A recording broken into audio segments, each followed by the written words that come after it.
cracking this one? Yeah, crack it with me and I'll drink it after. Ready? 1, 2, 3. Damn!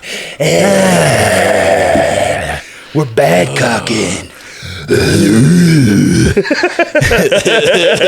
Like that we know each other long enough to be able to just sync it up, dude.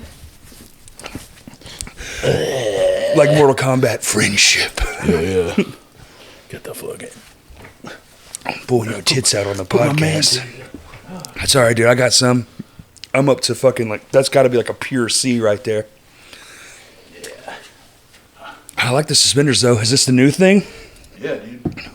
Is it still Buddy Badcock or is it we're different now? No, it's the same. It's same name. It's just different, man. It's evolved into this whole other thing. So I've kind of like, not, sit and be a bitch and complain about my worst year of my life, but 2024 is pretty fucking brutal. And so I've kind of, in a lot of ways, like, you think about, are you familiar with like sigil magic? You know what that is? Sigil magic, I don't know. So it's like universe magic? Yeah, kind of. So like a lot of times people want to like bring things into play in their life. Kind of like like a vision board or something. Law of attraction shit, Yeah, absolutely. So, what you'll do is like you kind of like write down something like my will be, and then you put your goal. And then you start to take the vowels out and then repeating letters, and then you take whatever's remaining and you kind of make like a logo sort of thing, like a kind of like McDonald's has that big arch, Right. You take it and then you just kind of keep drawing until it just becomes this whole other thing where it doesn't look like letters anymore, it just is its own thing. And then you charge it by sexual activity or physical activity of some sort, and then you burn it and send it off, right? So I have heard of this. Yeah, it's definitely some fucking goofy ass like nerd shit, Sure. But kind of like. But whatever it gets to stick in your head to move on and. Yeah, but like look for something and actually try to get it, obtain it. I think that you can do like for instance, I think I'm just doing that with my character. Is like I'm taking those things that happen and using them as a therapeutic outlet, where it's like. But also turning it into like a horror film. Every horror film, like the backstory is what really gets you intrigued about the character. It's right. It's like the first Friday the 13th, mom is killing everybody because they drowned Jason, right? So it's like Texas Chainsaw Massacre. The family's all fucked up, so the kids all fucked up. The kids are all fucked up. Yeah. But then then you go to like. That's true. Part 2 of Friday the 13th. Right. It's Jason comes back because they killed his mom. Right. So he's just so pissed off. He's just and a like, vengeance killer. You can't reconcile with him. There's no matter what you do to him, the most insane possible way you could kill somebody, it doesn't work on that person because they're so pissed. Right. They just keep coming back. And they keep thinking of more and more fucked up things to do to you. See, dude, this is probably one of the cooler parts of wrestling where you get to just evolve this character so much. I had like a really cool conversation with Avon Axel, which is Los Crudos tag team. Cool. So the infamous cocaine spot, right? Yeah, I love those guys. They're fun. We did a match at this place in Court, Arkansas, Arkansas Death Fest. I don't know if you're familiar with it or not. Heath Hyde puts on this like real sick. Is that the Heathen House thing? Yeah, man. Okay. Dude, that place looks sick as fuck. It's so fucking badass, man. I don't know why people don't like try to. It's like it's in the country. It's far out. There's campgrounds. They built this big ass stage. No, I know. They got a tree house and shit now. Dude, it's so sick. Wild. But we did a match at the last Death Fest, and I had to go pick him up. And this motherfucker, man, he wrestled 30 minutes away from Court, Arkansas, on one of Sleazy shows. And then I had to go pick him up, and then he turned around and did a death match with me that night. Yeah. Same day? Same day. Ooh. Which a lot of these guys that do that, they sometimes they'll do Friday nights, and then they'll turn around and go Saturday night. There's been times where we've had to do multiple matches on one show. But me and him had this conversation about how we shouldn't look at our characters as deathmatch wrestlers as wrestlers per se. It should be more looked at as like you're a slasher in a film. Ah, because you're playing this character. Because it's the most fringe aspect of wrestling. You know, I see what you mean. You know, Yeah. it's in a lot of ways, it's one of the only things that hasn't really been like watered down and pussified. You know, and so it's like, you know, that's what everybody went to hardcore for, and punk and all that, and even that now is like that. And so the thing about deathmatch that I love is that it's for the outliers. It's the most raw form of entertainment, and it's boy, is it. You know, and it's not for everybody. It's not for everybody, and I get that. You know, it's even not supposed to be for everybody though. I don't well, think. even wrestlers like hate it. Yeah. You know, and so it's figuring out how to tell a story with it, because the whole idea of wrestling, and even music. I mean, essentially, you're writing songs in the ring. Yeah, you're telling a story. It's like it's death matches. There's a lot of correlation to those two things. Death match is just like, it's just fucking death metal, dude. Right. It's death metal. It's G.G. Allen. It's all the fucked up like sort of things, but you can do it in so many different ways. There's different doors to go through. You can make it funny, you know. There could be blood and you could be funny, and it could kind of take off that little edge of like, oh shit, these guys are bleeding everywhere, and make it this like goofy moment. Or you could really turn it up, I mean, and make it seem like you're really gonna die, and you might be watching a live execution. You know? There's been moments, yeah, for you sure. know? And so it's cool, and being able to pull that off, and then in a way where everybody gets to go home at night that's an art. That's a fucking, yeah. You know, you're towing a real thin line with some of that shit, especially those tubes, slinging that shit around like that. Yeah. I mean, you know, one fucking, you know. Yeah, well, you know, a lot of people don't understand. Like, it's a specific type of tube. You have to use a specific one. You can't use. There's an infamous match in CZW with Nick Gage. He falls on a light tube incorrectly, and it goes into his arm, hits an artery, and he dies. He bleeds out and dies. What the fuck? On his way to the hospital. And the whole time he's trying to go back out to the ring because he wants to finish the match. But then they're able to revive him, and he still wrestles to this day. But God damn. that's kind of how we figure it out. Like, we got to use a specific size light tube. Thinner glass, maybe? T12. So, like, the ones that are like kind of fatter. The fatter ones, yeah. Yeah, they're a little bit better to That's what I used to have in my practice shed. Yeah. yeah. Change out the T12s all the time. Yeah, it's just they're expensive as shit. So. Yes, they are. But the cool thing is, and here's a... We should make a wall of them, buddy. Dude, I would do that in a heartbeat, man. Did y'all do that? Fuck yeah. What the fuck? We all had them all lined up down the fucking side of the ring. Yeah. Yeah, dude, I would love to do like a fucking door or table with thumbtacks with fucking tubes on top of it, and then another table where there's like a brick, like bricks, and then panels of glass with light tubes, and then more thumbtacks, and then go through all of it. Yeah. Oh yeah. my god. Like, you know, just really fucking in somebody's shit, you know. The bricks seem like they're not gonna. Well, it's to elevate the glass, so it's not flat on the table. You see what I'm saying? Yeah. Bricks are used in matches all the time, actually. Really? Yeah. I don't know if I like that. Yeah. I've seen some brutal. I've seen a couple actually. Are we talking pavers or like cinder block? Cinder block. I've seen a cinder block. Eli wrestled. I'm sorry, not Eli. Sleazy. My bad. Hey now. Dang. No, it's okay. I like to peel the curtain back on this podcast. Yeah. I like it, man. I like. What you're saying is like the art form of all of this.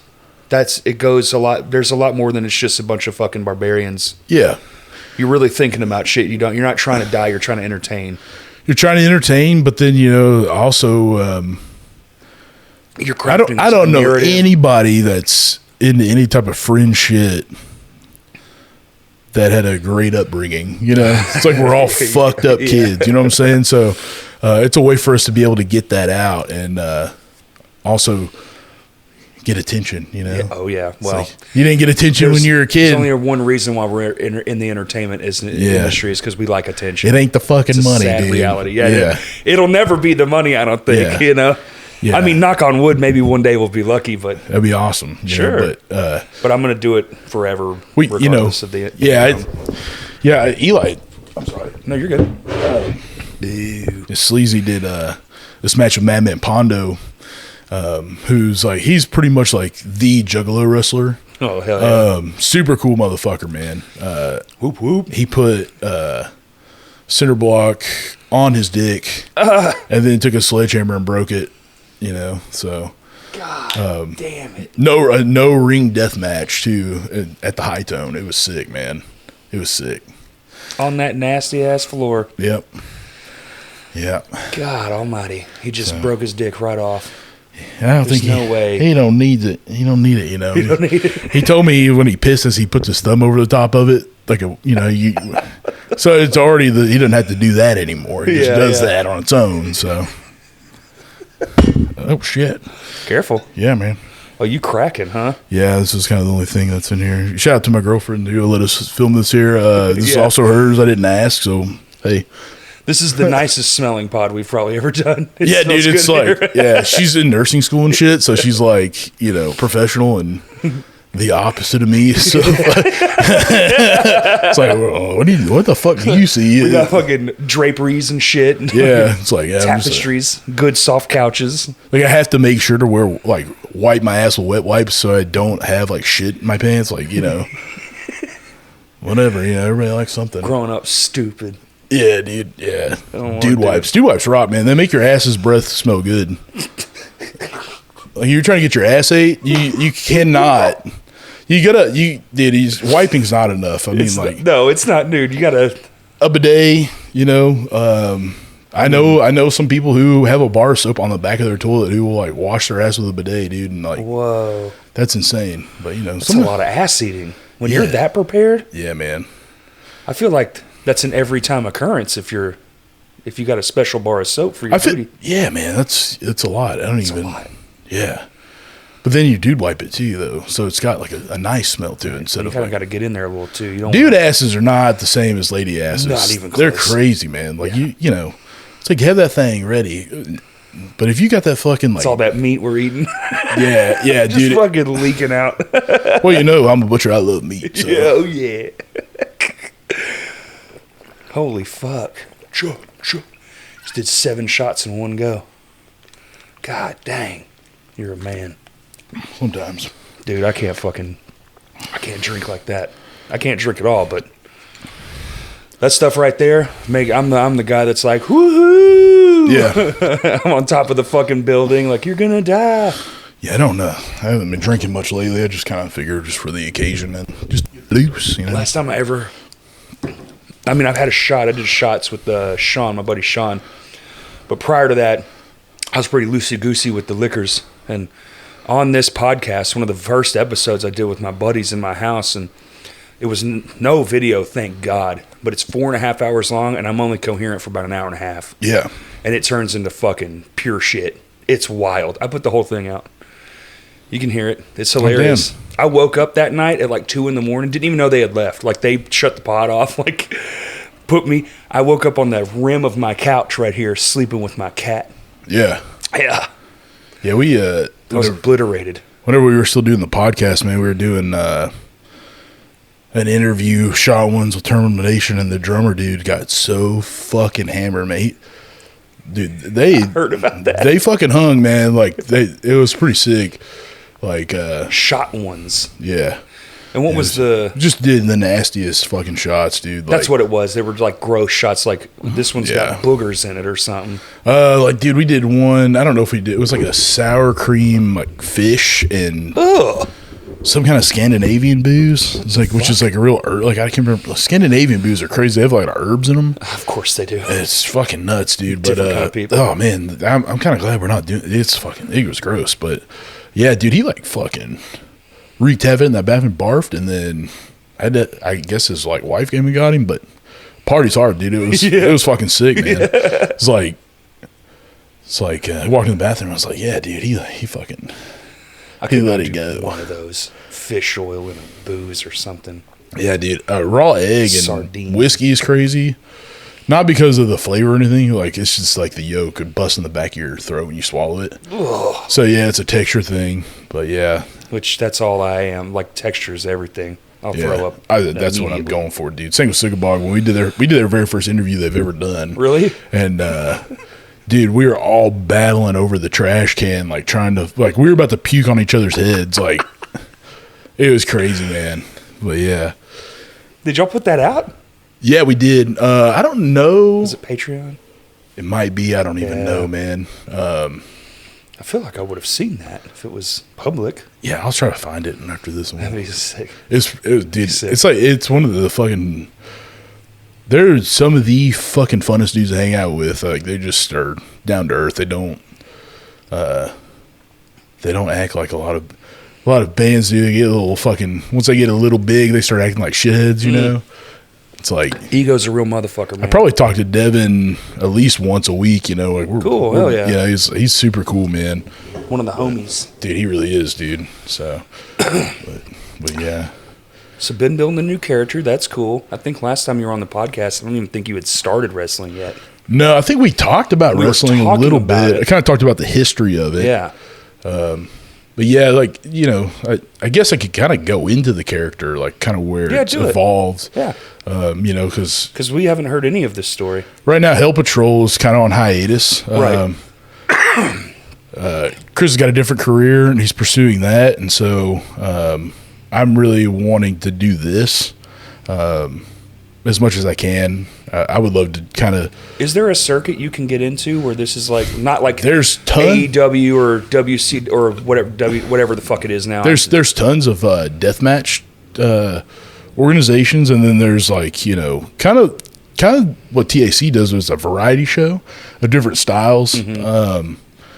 And so showcasing every aspect of wrestling is like super important to me. Even within deathmatch, like, have you ever seen any of the Japanese deathmatch stuff? I can't say that I have. So Japanese deathmatch, a lot of the Japanese wrestlers, they know how to actually fight. They do catch wrestling. It's very big over there. So I trained with Billy Robinson. We've talked about him before. He came from Japan to Little Rock, right. And he's a British guy. He trained at a place called the Snake Pit. He was one of the coaches there. He's one of the guys who trained Ric Flair. Whoa, shit. He used to beat up Andre the Giant when he'd get out of control. You know, but he taught us like real pro wrestling. Catch wrestling is real pro wrestling. So amateur wrestling is what's in high schools where there's no holds. It's all about the pin. Right. Pro wrestling, real pro wrestling, catch can is holds. So it's a lot like jiu-jitsu. Shoulder locks, cranks to the neck, spine locks, shin locks, foot locks, anything you can grab a hold of and twist, you know. So that's where it came from. It was titty. Sorry, I had to tell you. Titty. Titty twisters. Yeah, you bite a titty, get some milk out of it. You know, dairy farming. Dude, you should put some fake tits in your shit and have it get milked. Oh, dude, yeah, man. I think I've actually breastfed people in the middle of matches where I'd make them like suck my titty and I just start screaming, "The milk is bad," and then they like they'll do this like they'll emote like you know, like you would if you were to drink spoiled milk. Yeah. Love it, dude. But then there's like that in wrestling. So, yeah. But the Japanese deathmatch wrestling is if you took all the hard style shit from catch wrestling, where you're putting people in these like really shitty locks, they hurt real bad. But then let's put a scissor board in there. Let's grab a board and let's open up the scissors and let's put 15 scissors on a board and then let's body slam you on that fucking board. What the fuck? Oh, it's real, man. Some real shit. Oh, that can't be good. You know, Japanese, the Japanese do shit too much. It's always so extra. Well, but man, it's like that's what I like. And it's hard to find people that want to do that kind of shit. Nobody wants to. Death matches. Everybody's scared of it, and I get why. And it's because you might die. But at the end of the day, it's like I said, how can we do this and go home? Right. Yeah. It's not all just throwing caution to the wind. But with me, there's like another side of that for me where I don't give a shit about that. I want to do something that's going to be so extreme and so fucked up and crazy that people are going to remember that for the rest of their life. You're going to have somebody who's going to, there's people in our age group right now that they're going to get older. They're going to have dementia, Alzheimer's. They will remember some crazy shit. They'll be like, man, what the fuck? I don't remember. I don't even remember my kid's name. But God damn it, I do remember that time that Buddy 2015 or whatever the fuck, or 24. I remember that time Buddy Badcock got stabbed in the head with that light tube and looked like he was like, sure, Grandpa. Dude, yeah, man. Like, it's like I'm actually doing I've got a really couple of cool things booked this year, and I hope they don't fall through, change. It's just like seems to happen a lot in wrestling. It does, a lot man. Of falling through. People kind of bail and do all this stuff, but it's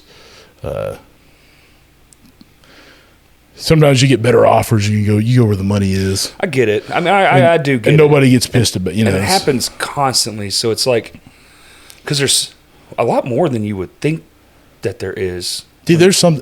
Like, now that I know people doing it, they do it all the fucking time. I'm like, who would have known there was this much to do? You can be busy every fucking Saturday in Arkansas. Oh, yeah. Just for a whole year. Yeah.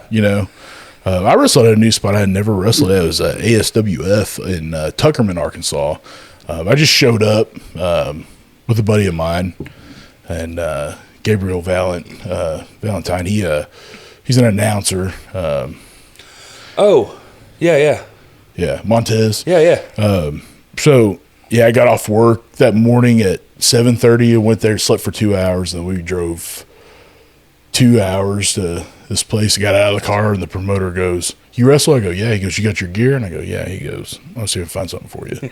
So he just saw me. I was like, "Sick, dude." That's what I'm going for, dude. Look at this fucking guy. I want to look like I look like a wrestler, so that's cool, But yeah, this is my first match I've wrestled this year, so a really cool spot, man. It's a first one you did, and it was just on the spot like that. Yeah, nice. That's how a lot of it goes. Sometimes you just show up and help with the ring, and then a guy doesn't show up to his match, and then they'll go, "Hey, you got your stuff," and then then you got a match. You're booked. Just keep that shit in your car. Yeah. So, but yeah, this place is just set up already. It's a big building, and they do it. I guess every 2 weeks or something. They have. Oh, okay. They have students they train and do all. It's really nice, really cool spot. The promoter was cool. All the wrestlers, that locker room was great. It's sometimes that's a problem. I could see that being a problem. It's ego. So yeah. Everybody takes it too seriously, but it goes back to the thing I was talking about with catchers catch cans. There's not a lot of those guys around, so people don't know how to fight, and so they have to project that they're tough guys, and that, they go in the ring and they bring it back with them. And if you're actually a bat, you're not like that. It happens in every, I think, art where there's an entertainment aspect to it, where there's people, a thing you can garner from it, like attention. Sure. I think you can't help it. No, man. Some people can't. It's just being a human, And I've had ego moments. I've been doing this a long time. I've definitely had moments where I threw a tantrum, or it's not something I would like to do. Yeah. It's not something I try to do constantly, but I'm very aware of it. So it's I'm not trying to be a dickhead, but I can definitely see how sometimes I would come off. Well, you could tell who didn't ride the public school bus in middle school. It's when you're a fucking middle school kid and you're being annoying, and then you just get your ass kicked by an older kid, then you're like,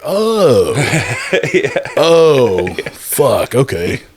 So it's pushed it in the window and it scares you a little, and you're like, Oh yeah, dude, I fucking took it. One time I took a kid's head and I fucking threw it through the window of the bus. God damn. He was fucked up, man. He was picking on a handicapped kid. Oh, well. And, yeah, you're like, they call me Buddy Badcock. Yeah, pretty much, dude. Yeah. I should have ate his fucking face, but we don't eat faces. Yeah, I just went to the bus driver. I said, "Hey, I broke the window with the kid's head." Nice. And he was like, "Well, is he okay?" I'm like, "Yeah, he's fine. The window's broken though." And he goes, "Okay." And I was like, "I just go to the principal's office?" And he was like, "Yeah." And I told him, and they were like, told him what happened. And they were like, "Oh yeah, no, it's good." Yeah. Kid, I don't think people do that anymore, but yeah, it was. I had to pay for the window. I paid for the window. That's but, cool. So. I mean, it's crazy that you even said anything, but you just got ahead of it. You just were like, I'm not even going to let this be a problem. Yeah, man. I mean, if you got convictions, man, you got to be willing to get in trouble for them. That's true. I believe that. You got to be willing 100%. To get your ass beat. It's if you really believe in something so much, you don't get to hide behind the fucking keyboard and... You got to practice what you preach. Is what be a bitch and do all that stuff. If you're gonna say it on stage, say it in the ring. Do it in the ring with your fist. Do it wherever. It's is there dude, say it in the ring. That's something I wish there was. I know it's kind of hard to orchestrate things like that because of the nature of the underground wrestling, where it's like, but like the ongoing story where you have like this feud between these people. Yeah, I would love to see more of that between like the wrestlers and stuff like that. I don't go to other things, so it's like I get why it's there is a lot of that. Actually, we're doing that more now with TAC. Actually, this next show it's going to have a kind of a change. There's going to be a lot of story. There's going to be more things that are going to be more geared towards that. So cool. Hell yeah. You know, I know I've got my character is going to develop over time. Oh, and so it's you want it to though. You don't want to come out like the full-fledged character, right? Yeah. You want it to like evolve and grow, and like that way, people who are returned can be like, "Oh man, but 3 months ago he was fucking da da da da." Yeah. Well, it's as a skilled butcher, you keep your instrument sharp. You know which cuts are going to be for what, and I have particular clients that pay me for certain types of meat, super prime cuts of meat that you're not going to get anywhere else. And, that's usually a transaction that's, some type of cryptocurrency, something that can be tracked. Right. And I have to be able to also put food on the table. And with high risk comes high reward. True. And sometimes you might do some time for those things, and so you gotta have some bail money. And so if I've got to take a Varian Gray to the deep end of the fucking pool and drown his ass, hell yeah, and baptize him in the fucking fires of whether it's hardcore wrestling, deathmatch wrestling, because he's skilled. He's a skilled wrestler, but he hasn't like faced somebody who is skilled but also willing to die for the cause, or willing to die for the sport. They're willing to die for the business. They're willing to spill blood and also drink the blood, have it all over their face, and. He hasn't faced anybody like that. And come February 22nd at Vino's, he's going to get it, dude. I don't care if I win. I don't care if I lose. But as long as there's this moment of honor where it's a hard fought match, whoever comes out on top comes out on top. But I don't think we're going to be walking out of there. I don't think so either. I don't think it's like, especially so I've got a couple new things added. I've got this this baby. I've updated my mace a little bit. Let me hold it. Yeah, dude. Dude, that's fucking. Is that a tire stick? Yeah, dude. A tire thumper. That's heavier than you think it is. Oh yeah. Oh my god. Blunt force trauma, dude. That's what I'm about. Yeah. And that's not sharp. It's like I'm supposed to keep my tool sharp. Right. But, I mean, I respect a Varian Gray. But a rib cage, boy. Yeah, dude. But I also don't see him as a prime cut of meat. I feel like I'm really gonna have to like take him to places he's never been before. Right. I've got to bring out the prime meat, the prime rib. You know what I'm saying? Right. You got to let him know what's going on. And that's why I got this thing too. Fuck. And I haven't used it yet, so I think he's special enough that he gets the fucking cleaver. Yeah. I'll keep his foreskin on. But give him the old 1-2 circumcision. Check it out, dude. This thing's pretty fucking. Dude, that's fucking wild, dude. Why is butcher knife the coolest knife? It's the coolest knife, man. I want one that's like this big. The big one? Yeah, fuck man. Yeah, dude. Like, you should have someone make that for you. Holy fuck. It's sharp as fuck. That ain't dude. No bullshit. Yeah, man. That? Listen. You can hear the sharpness on that motherfucker. I think that like the idea of, and we've talked about it before because I've been on this podcast. This is my third time now. Something. So, you talk about wrestling and everybody's like, it's fake. It's not. It's not fake. It's not fake. It's just the story is set up. Yeah. Is a story you're telling, which, I mean, I guess all stories are somewhat fake. Yeah. You know, because you made it up, but that's not necessarily true either. You have to, like... If you're pulling from real life and real life events. You have to think that, like, stories are something that you told around a campfire to motivate warriors... Right. To go into battle and to physically maim and kill their opponents.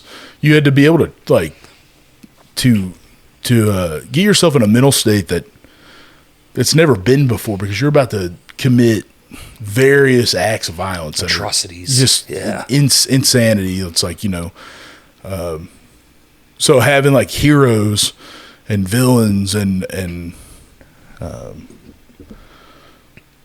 really, you know, people who victor over like these really hard things, and you know, they're just stories, but then they become reality whenever you put them in. Mm-hmm. And that's what's kind of like missing today, period. It's like nobody wants to do anything hard. Also, when you see the ring get put together, you realize, like, it's cushioned, but like it's literally a child's sleeping mat on top of wood on top of concrete. Yeah, it's not really that fucking it's not really, it's workable, you know, for sure. I mean, it's insane. Yeah, that's why I tend to go out of the ring in my matches, is because, like, put it on the concrete. I can slam somebody hard in a ring, but the maximum amount of damage is outside of the ring. And if there's no rules, then there's no fucking rules. You know, that's punk rock. Yeah, those beer bottles were pretty real. You know, there's nothing more fucking primitive than a song written with power chords and just going as fast as you can. Well, there's nothing more primitive than fucking getting slammed on concrete. I think that's true. And in front of people, it's like there's violence happening in front of you. And, you know, there's so much crossover with indie wrestling and deathmatch wrestling and hardcore. Like, you know, that's... Well, it's a spirit.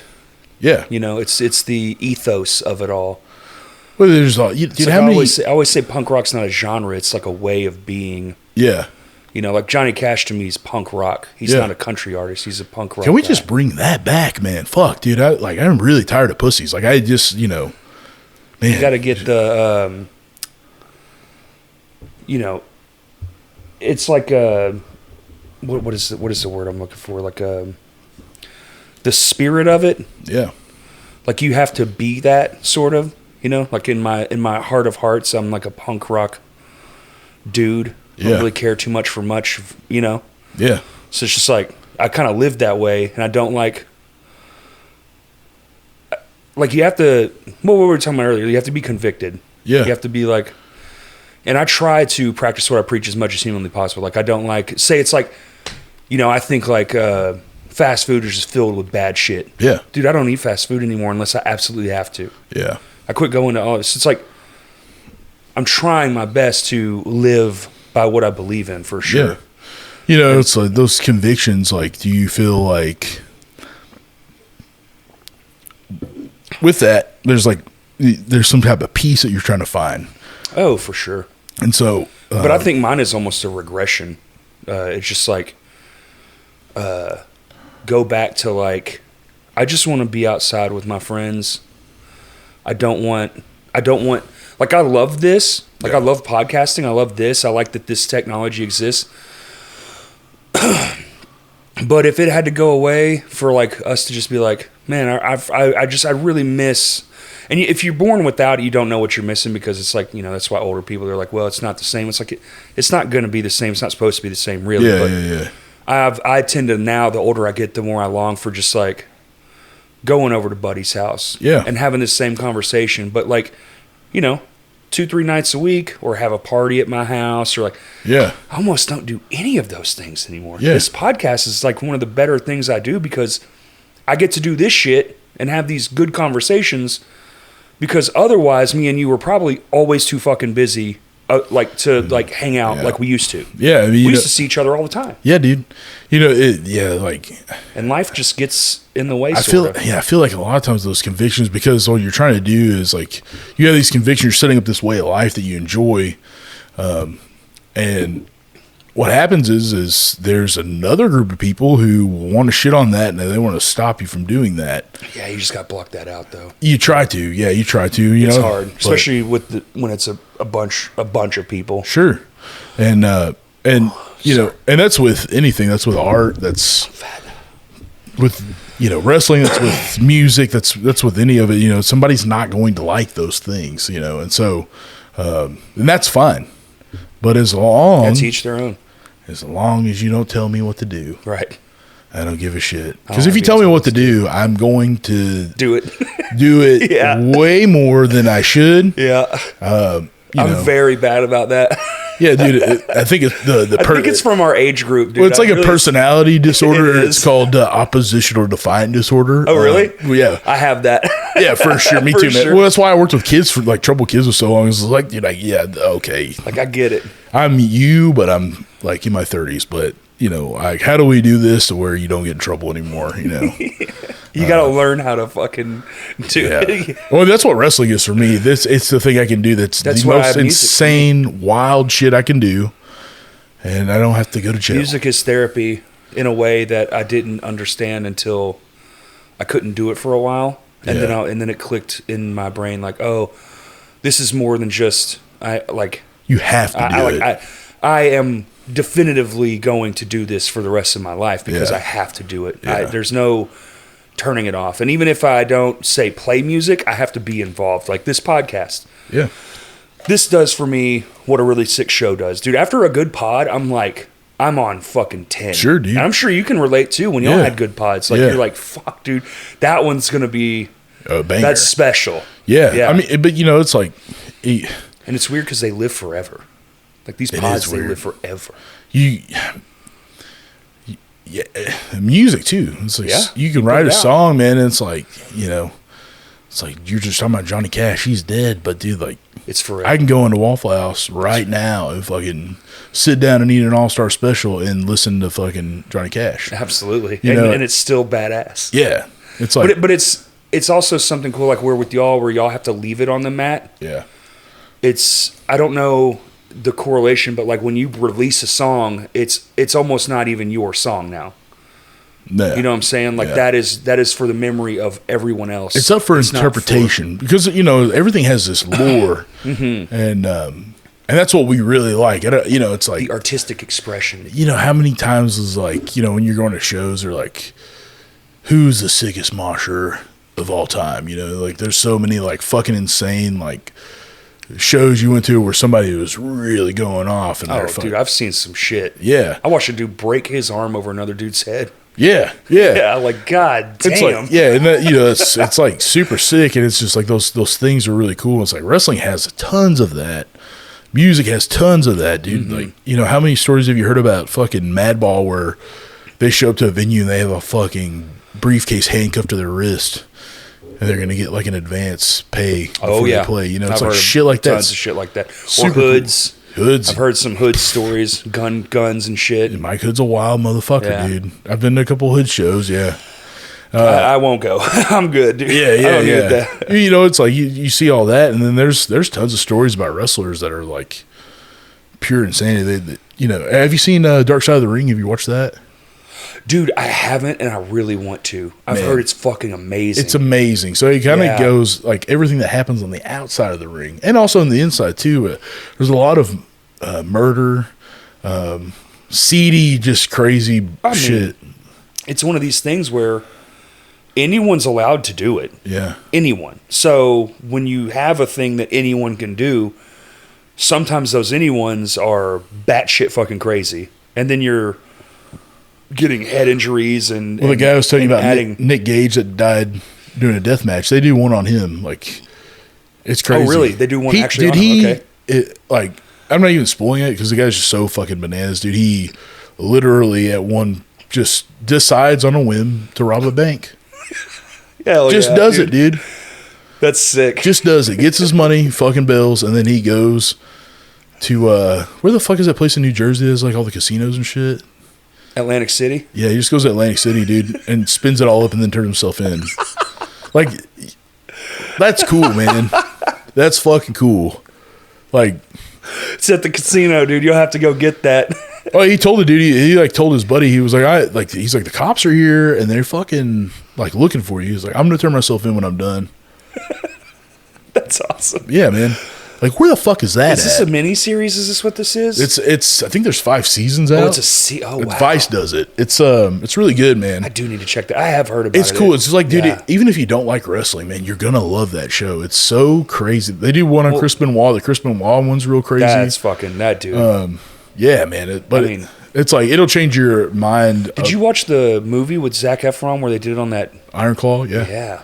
Yeah, it's good shit. Is it? That I heard it was good too. Yeah, I really need to watch both of those things. It's really good. It's a good. There is a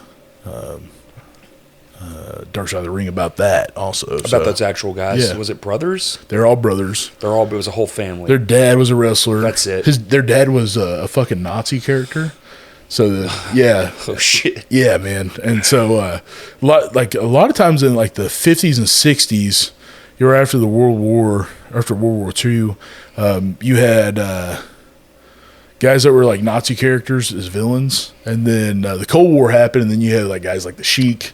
Oh, right. So they mimic like what's going on in the world. Sure. And they, like all the heels and baby faces couldn't travel together. They had to travel with each other.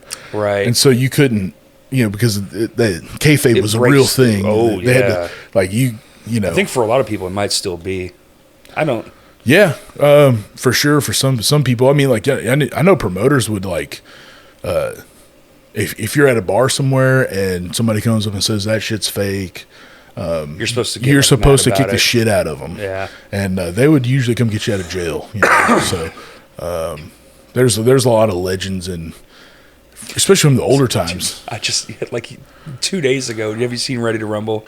Yeah, dude, great movie. I love that fucking movie. But dude, also kudos to David Arquette, man, because he like legit knows how to wrestle. Well, doesn't he have a belt technically? I don't know. There's some like weird technicality with David Arquette because he did one of their. He was a WCW champion. That's it. And people hated that yes. shit. Yeah, because he did like one match on TV or something for like a. There's a documentary on him. Okay. And he came back and started wrestling here pretty recently. Really?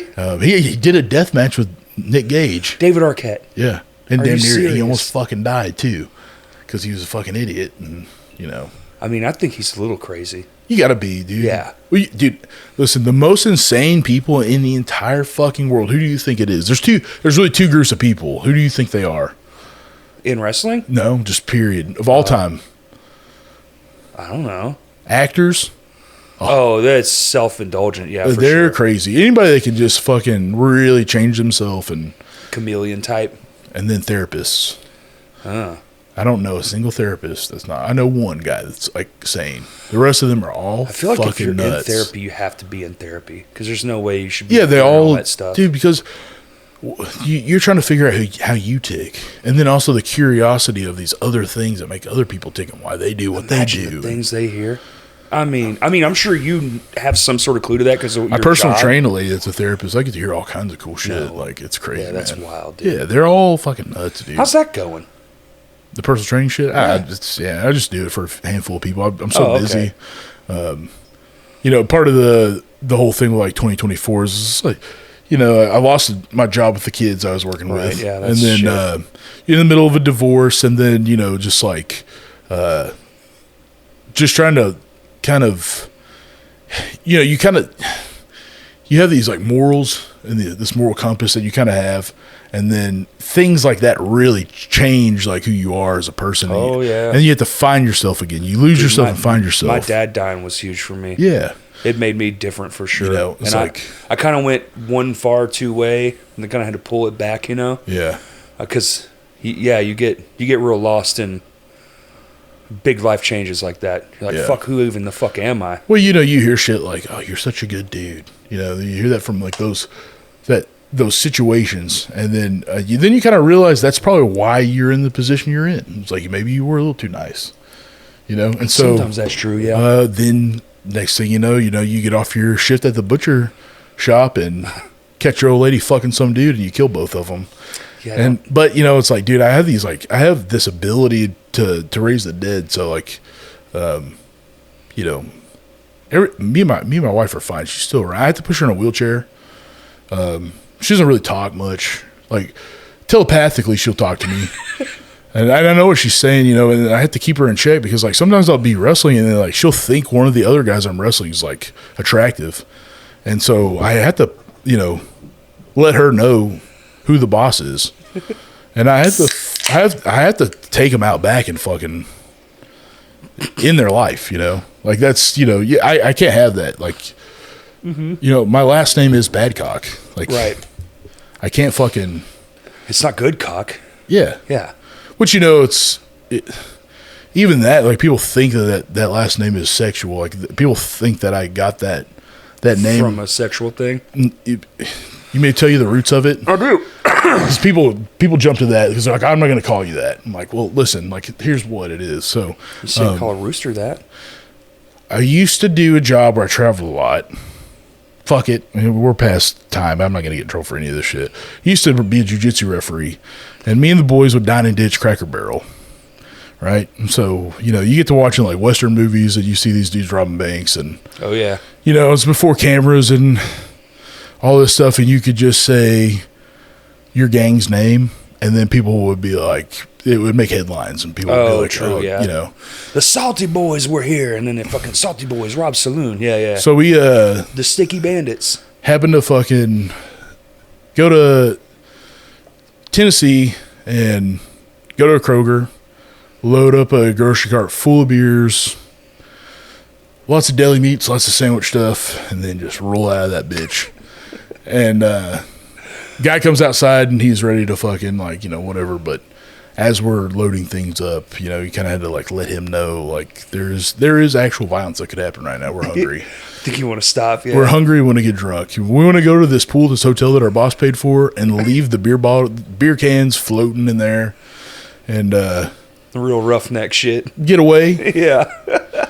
And as we're driving back to the hotel, we see a furniture store called Badcock Furniture, and I'm like, dude, we're the Badcock Boys. Like that's our fucking gang name. Holy shit. And then have you ever seen Mike Judge's Tales from the Tour Bus? I have not seen that. Dude, you have to watch that shit. Okay, I've got a bunch of things I need to watch. It's now. another one of those things. I love Mike Judge. I don't know. I know exactly what you're talking about. I just never. It's animated interviews with musicians and people who were, so the first season's country guys. And so he does it by genre? Yeah. Oh, so sick. The second season's all like funk. So it's pretty, dude, it's fucking awesome. That's awesome. But he does a George Jones one, and George Jones gets in like a low speed car chase, lawnmower chase. He's drunk. Oh, okay. Acting an ass. I've seen George Jones live. Really? Yeah. Hell yeah, dude. He actually showed up. I was like, it was not long before he died too. Really? Dude, honestly, it was still badass. Well, he just like it was in Branson, just getting fucked up and doing whatever. But he got he started becoming the spokesperson for Badcock Furniture, and they talk about it in that episode. And it's the same furniture store. What, the same one you saw? Same one, yeah. Wow. And so he actually takes like his tour bus, takes all the furniture out of it, drunk one night, and then just puts all the furniture from like Badcock Furniture. Doesn't hammer any of it down. Gets drunk, drives the shit like they're on tour, flips the van. Everybody, it's like that whole thing. So loose couches just fly to fuck around. So it's a homage to the boys, like our fucking Dine and Ditch crew. Yeah, and so, I love that. But it's also sounds like a cool like porn name, Buddy Badcock. Well, also your first name's Buddy, so it's like, it works. Yeah, just kind of Buddy Badcock, the Butcher of Bismarck, dude. Dude, is that the new moniker? That's sick. Yep. The Butcher of Bismarck. I like that. Yeah.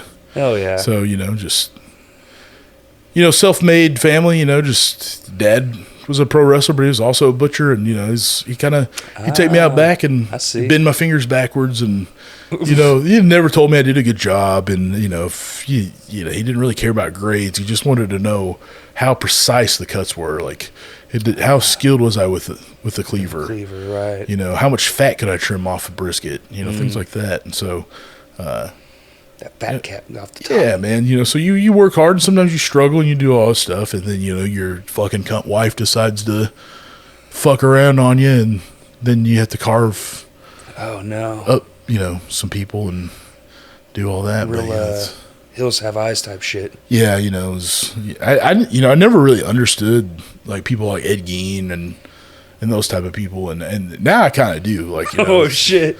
You know, right now, in order for me to do this podcast, I was like, yeah, I'm drinking, but, you know, I took some mood stabilizers just to kind of be able to level out here and, like, really, you know, hammer it in, you know. But you're not supposed to drink while you take those. Really? Yeah. Oh, shit. They're supposed to make you crazier, so, you know. I don't know how comfortable you are right now, but I do have, like, you know, weapons around me, so. Please don't cleave me.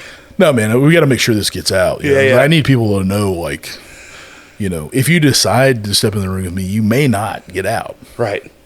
You know, you may not get out. Right. I'm lucky. I'm one of the lucky ones. Yeah, man. Because like, I'm doing the interview. You know, usually I'm carving off like fat caps and backstrap. And I got a lot. Yeah. I got a lot and I'll put it in a fucking butcher paper and also to clients who pay me, you know, high amounts. You know, I'm trying to like, you know, I might be doing this crazy shit, but I also, you know, I need to get paid for it. Right. You know, I need to get paid Getting for it. paid's pretty cool, dude. It is cool. Especially when you do something you love. Yeah. It's like, and I love it. Dude, sometimes after shows, we'll actually get like real money sometimes. Yeah. It didn't used to happen, but now we kind of make it happen. And it's like, damn, imagine if we did this every day. That'd be sick as fuck. Yeah.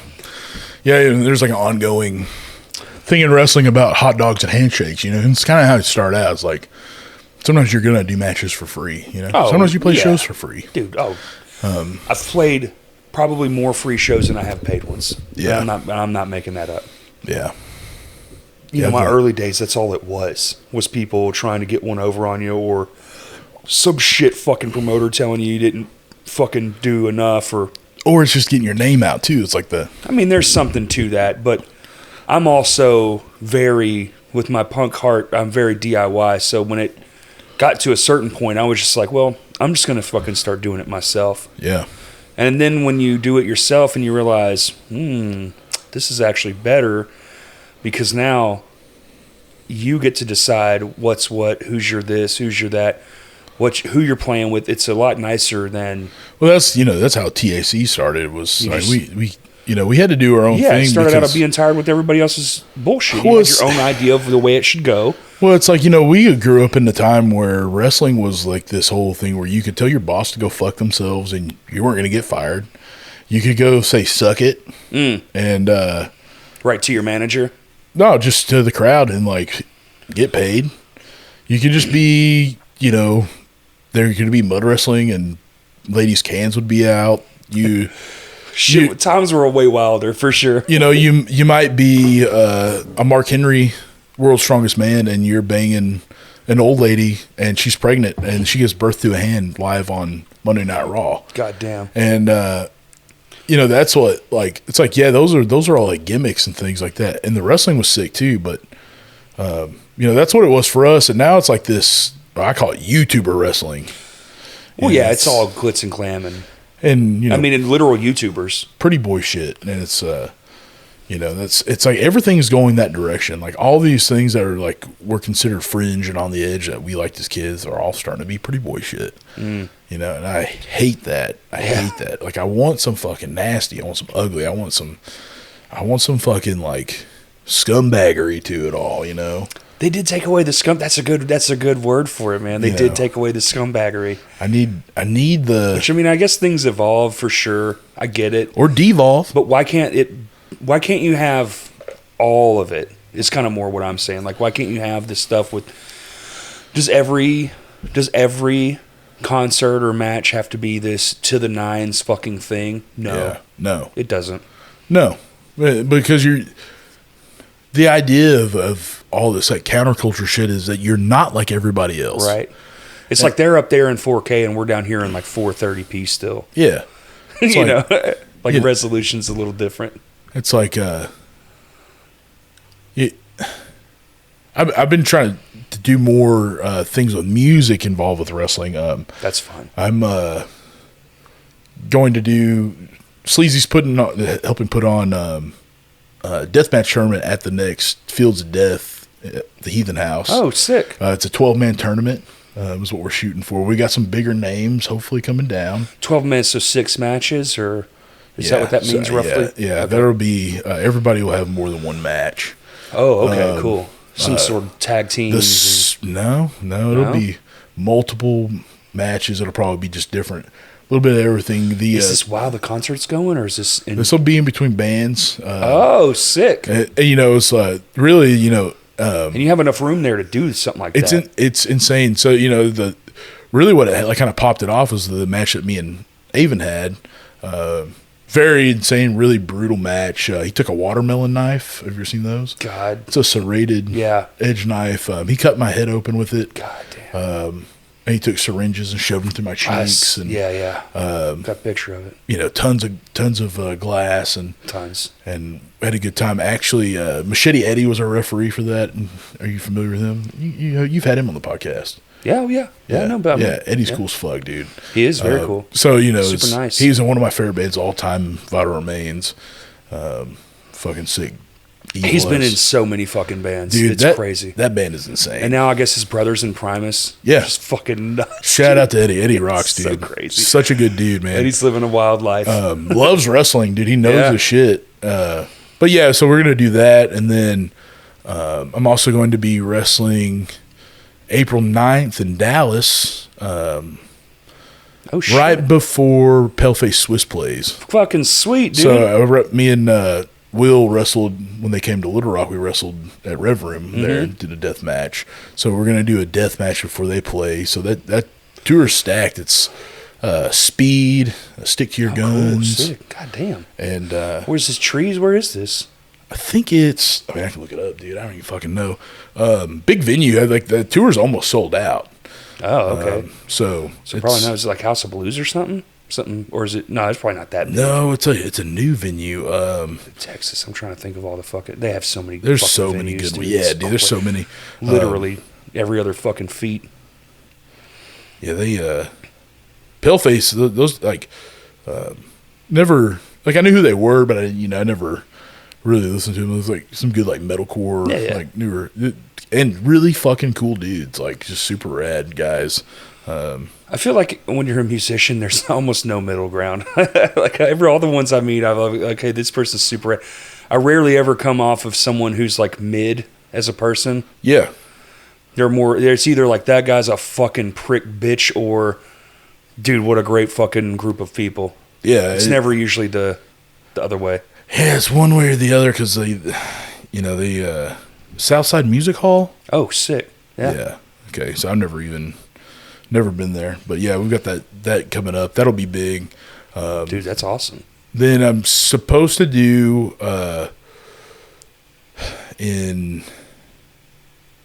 Well, this comes out before this match you're doing. Yeah. And this comes out Tuesday, and your match is this Saturday. Yeah, it's the 22nd. Vino's TAC Wrestling. That's if we're not snowed in. Yeah, I hope that doesn't happen, man. Dude, these motherfuckers. How the fuck is this happening again? I'm so pissed. It was 70 last week and shit, and then yeah, and now we're getting 3 inches of snow. If it's like last time, because last time they were oh, it's gonna be, and then we got 10 fucking inches of snow. That was crazy, dude. Yeah, I didn't work for. Can't go to work in that shit. Yeah, I didn't either, man. I had just started a job, so I didn't have the 3-month where you can use your time off and shit, dude. So yeah, it was fucking nuts, man. That's scary. Snowed in, could not go anywhere when you have to go. Yeah, and you're uh-oh. Yeah, I don't want. But yeah, so February 22nd, this Saturday. That's so sick. TAC Vino's Mystery Violence Theater 3000. Yeah, it's a very funny flyer. I'm actually supposed to go to Brian's, and we're going to redo the music for Mystery Theater 3000. Oh, yeah? So it'll be more, geared towards what, Dude, maybe that's how we do your can we talk about what? Promo? Shooting promos? Yeah, we can talk about shooting promos. You shoot the promo, and then you play it, and then you edit at the back of your head, shoot it on a green, put it up on a green screen. Yeah, we got a green screen. And then just shoot the back of your head, and then you interject your own promo, pause, be like, Why the fuck would I say it like that? Yeah, I mean, I've got a couple things that I think with this the butcher thing, kind of going more towards. I'm sure there can be some comedy elements to it, but I really want it to be something that's visceral and disgusting. Right, you're trying to push a boundary. I want to, yeah. I want people to pass out at Vino's because they see the blood. I want their families to fucking leave. I want people to be upset about it. I love that shit. It's like, that's the thing is it's interpreted. Some people love that shit, and people drive miles, hundreds of miles to go catch a deathmatch tournament. There's have you ever heard of Schlack before? Schlack, he's a deathmatch wrestler guy. He's big, tattooed up, dude with the mohawk's face is tattooed. He's really covered head to toe in scars just from doing. I think of years. shellacking, like Schlack he's in a couple different bands. He's in a band called Crack House. He's in a band called Eat the Turnbuckle. Eat the Turnbuckle. They set up a fucking ring while they're playing, they like do death matches while they're like with each other on the stage. Like what the fuck? They're hammering each other with gusset plates and fucking putting skewers in each other. They play a whole set of skewers sticking out of his head and it's fucking sick, man. It's really what cool. the fuck? And they go on tour and do that whole thing. It's like you're tapped into a world that is so fucking crazy to me. There's so much that's really cool that that the shock factor of everybody when we were growing up, Marilyn Manson was like this dude that was scary. He pulled his ribs out to suck his own wiener. Everybody knows that. Wives' tale, which is such a cool yeah, dude. But then everybody knows G.G. Allen, who was way more like throwing poop on people, eating shit, fighting the whole crowd. So there's another. That dude aborted himself. Yeah, so even crazier than G.G. Allen. Don't say that. That's crazy. Kettle Cadaver. Have you heard of that band? No. The music's actually not bad. Usually when people start doing... Kettle Cadaver seems like black metal, almost unlistenable. It's got kind of a black metal feel to it, but it's also got like a horror punk, kind of like Misfits sort of vibe to it. But the lead singer, I forgot his name, something Borsman or something like that. There's a documentary. What country are they from? This guy's from the United States. Really? So he had this property that he inherited, and he built everything on it. His house, everything. It's just all black, real fucking crazy shit. This guy would take safety pins and just put them through his head, through his eyebrows, and just keep going down his body to where it'd be down to his dick and balls, and he would take string or rope and tie everything real tight, and then go out on stage. He'd fight the crowd, cut himself. Willing to actually die for the shit, and really, it's more fucked up than G.G. Allen is. And there's a really insane documentary. Is he dead? He gotta be dead, right? There's a documentary about him called Dead Hands Dig Deep, and Jesus Christ, he ended up. So he married a woman that used to date Richard Ramirez, and it's the love of his life. And so he decides that he can't be with her anymore because he's such a dangerous person, and because he's such a dangerous person, he knows he is, and he's really demented and fucked up, dude. God damn, to the point where he has multiple. He makes these mannequins look like his ex-wife. He has these masks that look like his ex-wife. He put them on and act like her and talk to her. And then at nighttime, he's demented. He's has some serious mental health problems. This is real. This is not No, I believe you. And when he goes to bed at night, he would sleep in a coffin with basically his version of her dead corpse, and she's still alive, but and he would go to sleep with her and do all this stuff. And oddly enough, he was a deathmatch wrestler too. Oh my god! And so he had this. He clearly craves some sort of. So it's as I'm developing this character and stuff, I found that. Oh no! And I watched that, and I'm this is pretty fucking depraved, insane. A real fucked up and depraved is the word. That's, and but like I said, the music's not bad. It's pretty interesting. Is clearly It's crazy that someone like that though can have people that are around him that are like, cool, we'll do that with you. Yeah. Even though they're that unhinged. Yeah, dude. And but you know, it's what I'm saying is like, I'm guessing he killed himself. That's I believe he did. Yeah. He had a lot of mental issues. But you know, but it's like we're talking about. There's a following for those things. Not you. You didn't know about that. Not even. I didn't know about that until I saw a YouTube video. Which is crazy because if you know you're kind of clued into those. I like crazy shit realms. Yeah. You know, it doesn't mean I can necessarily live like that. You know, but I like those things. I've never seen you throw shit on anybody. Yeah, never. No poop, man. No. No poop. But you know, it's like when you kill people, that's usually what happens. Is they shit their pants, and you know, especially when you put them on a meat. Like, wow, right. A lot of poop comes out gravity, man. You put a bucket underneath and just catch it. Just get it all fuck out up my floors, you know. Yeah. But yeah, so it's like people travel to go see shit like that. They'll go. You know, there's these people that want to see insane things, right? And there's people that want to be exposed to new things they don't know about. So you never know, like what you're doing might be.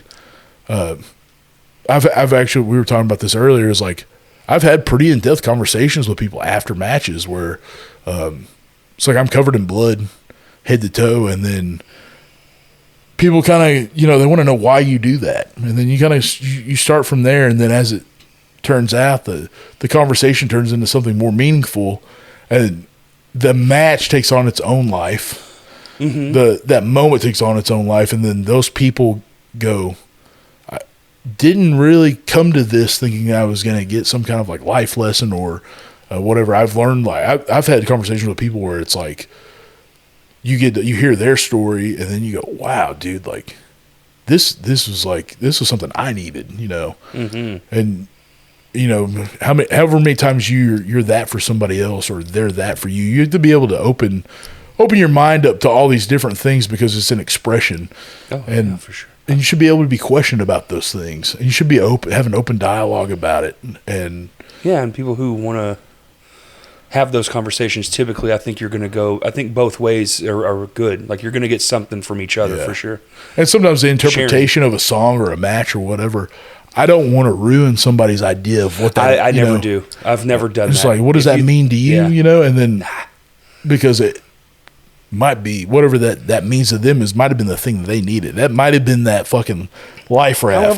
Whatever you draw from it. It's what whenever somebody, what's this song about? Like, do you want to know? Yeah, because it might just undo what you might have something attached to it. Yeah, if they say they want to know, I'll tell them. But it's like it's up to you what it's about. And, you know, with like the violence of deathmatch wrestling, sometimes the story gets lost, and there is and I'll be the first to say, I think the problem and the reason why people don't like it, especially wrestlers, is because there's not a lot of stories. Right. And I really think human beings love stories, man. They love that. Now there's guys that I really like a lot that are in the scene that do that. Matt Tremont's a great storyteller. I got to see him live and him perform, and amazing, like at promos, all this stuff. Another guy I really like a lot, he's fucking really good, is Atticus Cogar.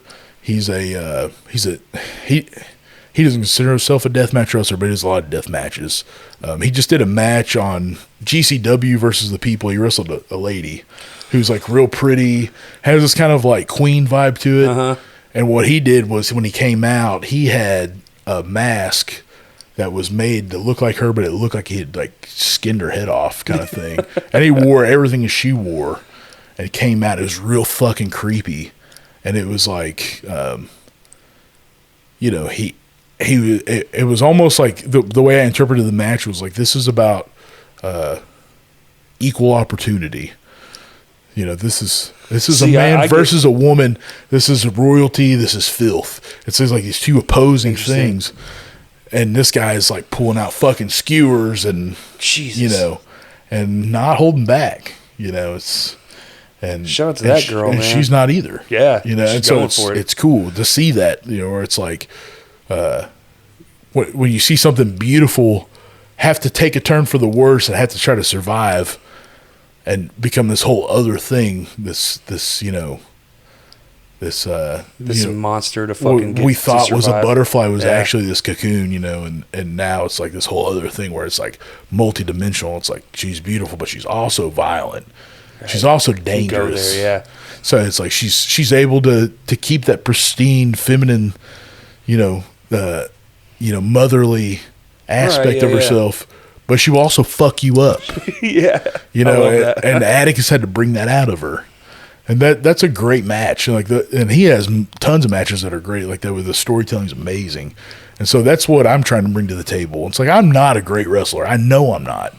I aspire to be. I'm often trying to learn, But how long have you been doing? Was it 3 years now? It's like, yeah, almost 3. Yeah. So, dude, 3 years it's not a lot. No. 10,000 hours, what they say, you got to put your 10,000 hours in. I mean, that's a 10-year because I've talked about this. Last year, maybe 2 years, but it's probably maybe 2 years ago, maybe pushing 3 years ago, just started feeling like I'm a good musician. Where when I put my mind to something, I think I have at least enough ability to do it. It's like any kind of thing, either whether it's putting on a show or writing a song or pushing myself to overwrite something, which is something I don't know exists for y'all, but basically as a musician, you're kind of always trying to get better, you know? So you have to set something in motion to get better. I'm not good with just sitting down and practicing for the sake of getting better, because what I'll end up doing is just writing. Yeah. And that's not good for me. So what I have to do is think of something that I want, that this is a song, I'm going to play it, but it's going to be hard for me. And now I'm convicted to it because I like the song. Yeah. And what's weird about that is I'm going to show it to people because, again, I need the attention and all those things. So it's that's how I personally grow forward. You have to jump in the fire, man. Yeah. That's where I work best. So the last match I had with Pineapple Jack, where he clotheslined me and I basically went over the top rope. Yep. Backflipped over the top. I never did that before in my fucking life. That shit was crazy.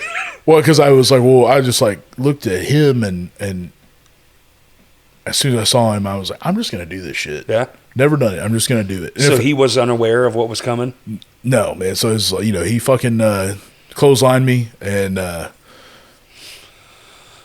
as I saw it coming, I was like, well, I'm just going to take it, and I'm just going to go over this top rope, and this is how we're going to go out in the crowd. And, all I could think about was the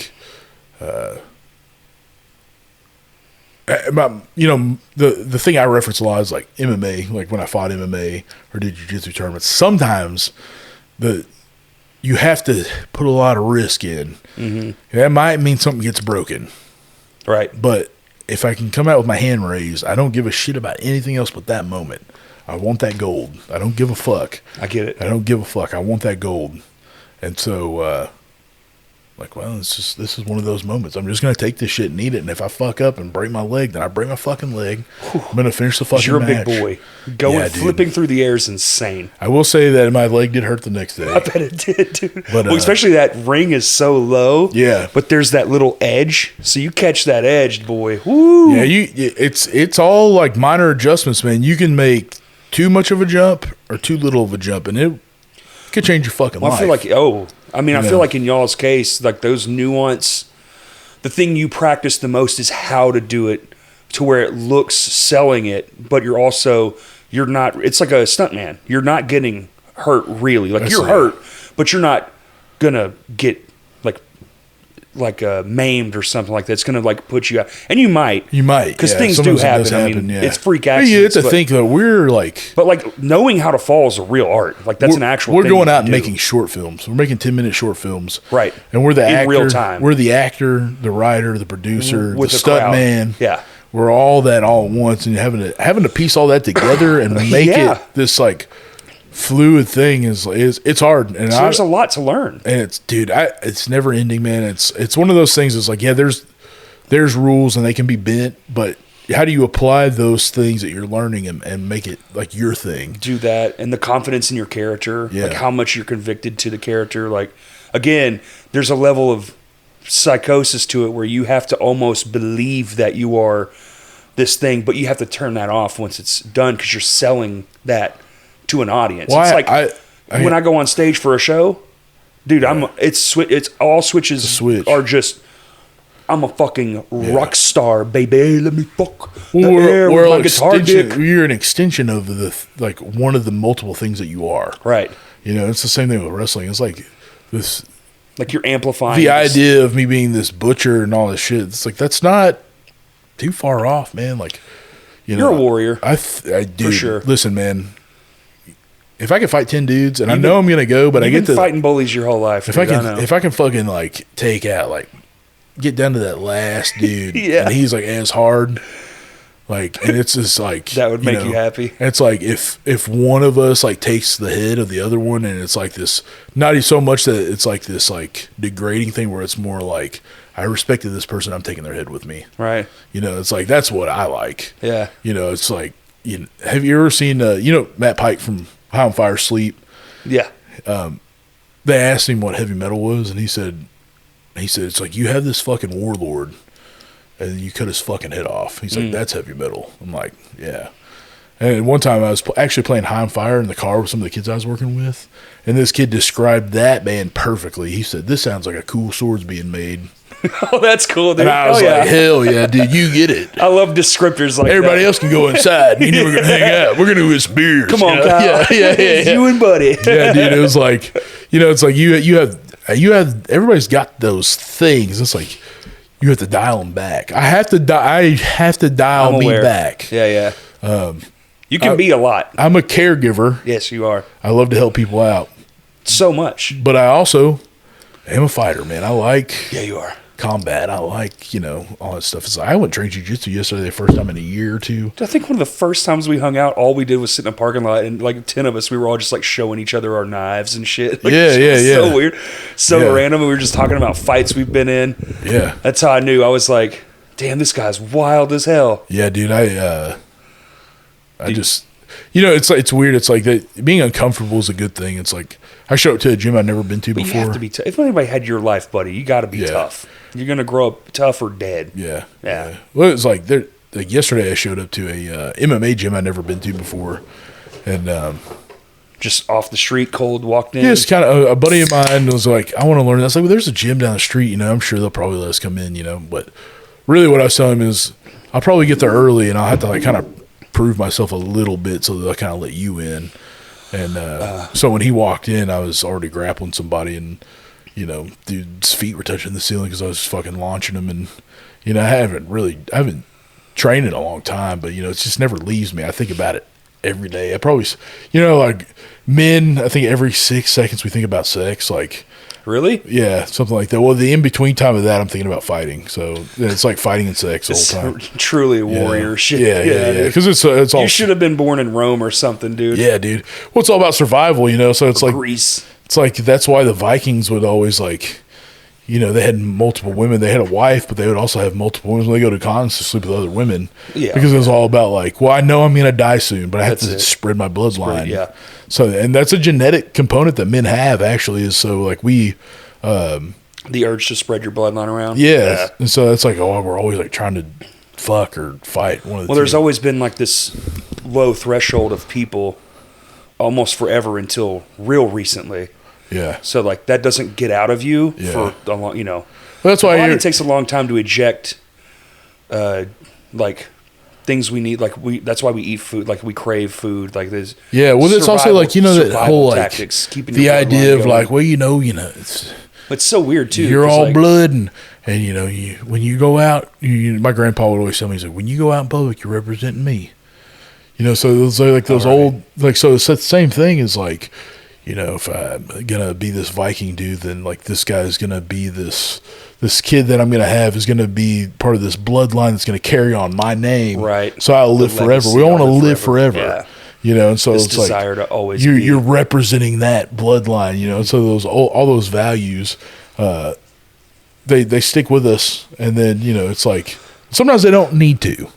Sometimes your family sucks, 100%, and you hear shit like that. It kind of creates this environment, where it's it could be a toxic environment or it could be a positive one. It's like being a piece of shit sucks. You know, we all got skeletons in our closet. Sure. But if you don't try to like learn from those things, absolutely, that's the issue. And you know, I'm at a point in my life now where the older I get, the more I definitely try to like work on myself. Yeah, way more introspective for sure.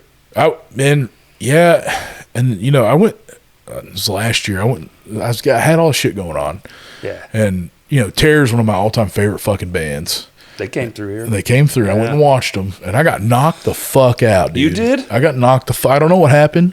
Damn. When I came to, Jake Eason was there. He was picking me up, and I was like, as I'm coming up, I'm like, thinking I'm in an MMA fight. I have no idea where the fuck I'm at. So you went footloose on everybody. Well, I'm getting, and I'm like, what the fuck? I looked at him, and I said, is the match over? He said, he said, we're watching Terror. I was like, Terror's playing? Oh, no, dude. Yeah, and so some people grabbed me that were with me, and they took me, and like my head was split open, I had blood. And concussion, clearly. And then, God. It was bad. It changed me. I mean, it seriously changed me. That trauma did, like the head trauma. Whoa. I ended up embarrassing myself pretty bad at that show because I got mad and just ended up threatening everybody in the crowd. I was like, if I find out that you sucker punch me, I'm going to kick the fuck out of you and your friends. I'll fucking hunt you down and I'm going to beat your ass. And then I had to catch myself and go back later on and apologize. And was like, what the, I don't even, like, this is a hardcore show. This shit happens. Right. You know, I had to like catch myself. And so, and I felt bad about it, but like, I don't know. It's like this real primitive feeling, and real familiar feeling, and it felt like I was at home. You know, and so that's what was scary about it.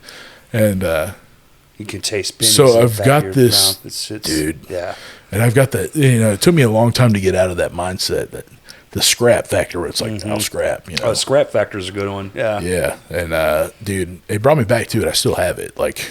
Just from that moment, like I tried to work myself out. I was like, I'm in my 30s, you know. I'm trying to calm down. Yeah, calm down. But dude, after that, it's back again. So I have to like really, yeah. That thirst. Yeah, everybody talks about it, they got the dog in them. Dude, get the fuck out of here, man. Well, people that say it typically don't. But there's a scary part of the people who are really capable of doing shit. Yeah, yeah. Yeah, they usually have pretty crazy views too, and then, they usually will conflict with what you think, and you can't do anything about it. You physically can't do anything about it. You want to do something really fucking not fun. Can't do shit. It's not great, dude. I know plenty of dudes like that where I just don't agree with them on things, but they're just so goddamn wild. And the thing that we have in common is the capability of violence. Yeah. You know, and so it's like, yeah, you said that. It's mutual respect. Yeah, it's crazy, it's man. Like you have a gun, I have a gun, and we're not going to kill each other. Yeah, we're both like really good at this shit. Yeah, it's and I'm not good at it anymore, but like, I don't know, at that moment it kind of changed some things for me. So that also kind of goes into this character. It's like that flip of the switch of my brain happened, and I had all this shit going on. And that just feeds the beast too. It made, dude, like, I don't know if you know much about head trauma, but like when you get a real bad one, I've had a lot of concussions. I've only ever had one, and this is, you want to talk about embarrassing, it was a rollerblading accident. It happened, dude. Yeah. You're like watching a lot of Brink.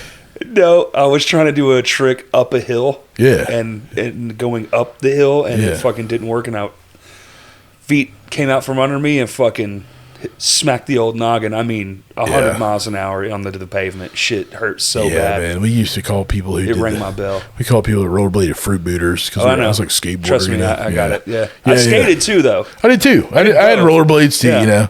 But yeah, like. I like them both equally. I still think rollerblading is pretty cool if it's done right. Dude, it's insane, man. Like what they're doing now is out of this world. It's crazy. Yeah. It's like, yeah, dude. It's like Journey's the fucking lifestyle. Yeah. But like you fucking like with head trauma, like Journeys was a person. Yeah, dude. Yeah. The Do Tour. The Do. Yeah. The Do. Yeah, man. I used to call this dude. I used to work at Ernie Biggs in Little Rock bouncing, and there was a guy that was extreme and fucking. I called him Do Tour, dude. But yeah, shout out to Do Tour. I don't even know where the fuck that guy's at. He's probably got kids. Yeah, man. Yeah. But Dude, with like head trauma, it just changes you, man. So It does. I've had over 20 concussions. Buddy, that's too many concussions, man. I've got a lot, dude. So I struggle with like memorizing things. Cognitive abilities. I had to put notes in my phone. Oh, yeah. And I know that I have to check my phone for notes. So you're like, what am I forgetting? Let me look. Maybe. And then seriously, I'll have to come back inside 2 or 3 times sometimes because I'll forget. But this last one really changed me. And it's not from drug abuse. It's from some of that too. Alcoholism, maybe. Alcoholism and alcohol will definitely. Well, your it's cognitive, like speech, mostly. Though, I keep it in check. So it's like I don't really drink that much anymore. I don't drink at all, but I mean, we were talking about that earlier, but. And then like drug use is very minimal. I don't fuck with drugs just because I had such a problem with them. I don't anymore either. But with head trauma, that's also another thing is like, with the chemicals in the brain are all fucked up. And so a lot of those dudes, that's why a lot of wrestlers die from drug overdoses. That's why a lot of MMA guys end up doing a lot of drugs. It makes them feel better. Well, because they're trying to feel this thing again. Fighting is one of those things where it's unimaginably like when you win a fight, man, oh my God, there's nothing better than that. It's one of the best feelings ever. It's like you escape death. But if you get your ass kicked, there's nothing more embarrassing than that. In front of 1 million people. You bring your family to watch you get your ass 30 kicked. million people, actually. It's not even 1 million. It's millions. Dude. And then people are going to talk about it. That's what happened to Ronda Rousey. She got knocked out and she almost killed herself. That was it. Conor broke his ankle. Well, he ain't been back. Yeah. That dude got fucking real... And like the thing is like the depression that happens with getting severe head trauma. That's real as fuck for sure. Yeah. I've had to keep myself checked. This 2024 really fucking almost got my ass good, man. And so, don't let that happen. No, not even that. And I don't regret it. There's a lot of growth that happened. I think I can say it, but I don't have to. But you can always call me too, right? Yeah. So I'm not even going there with that. What I'm saying is like, when you are going to tough it through and do the thing that you don't want to do that has to be done. Right. Some people forget that the reason why you're here, there is some point to your life. There is some purpose. There is something.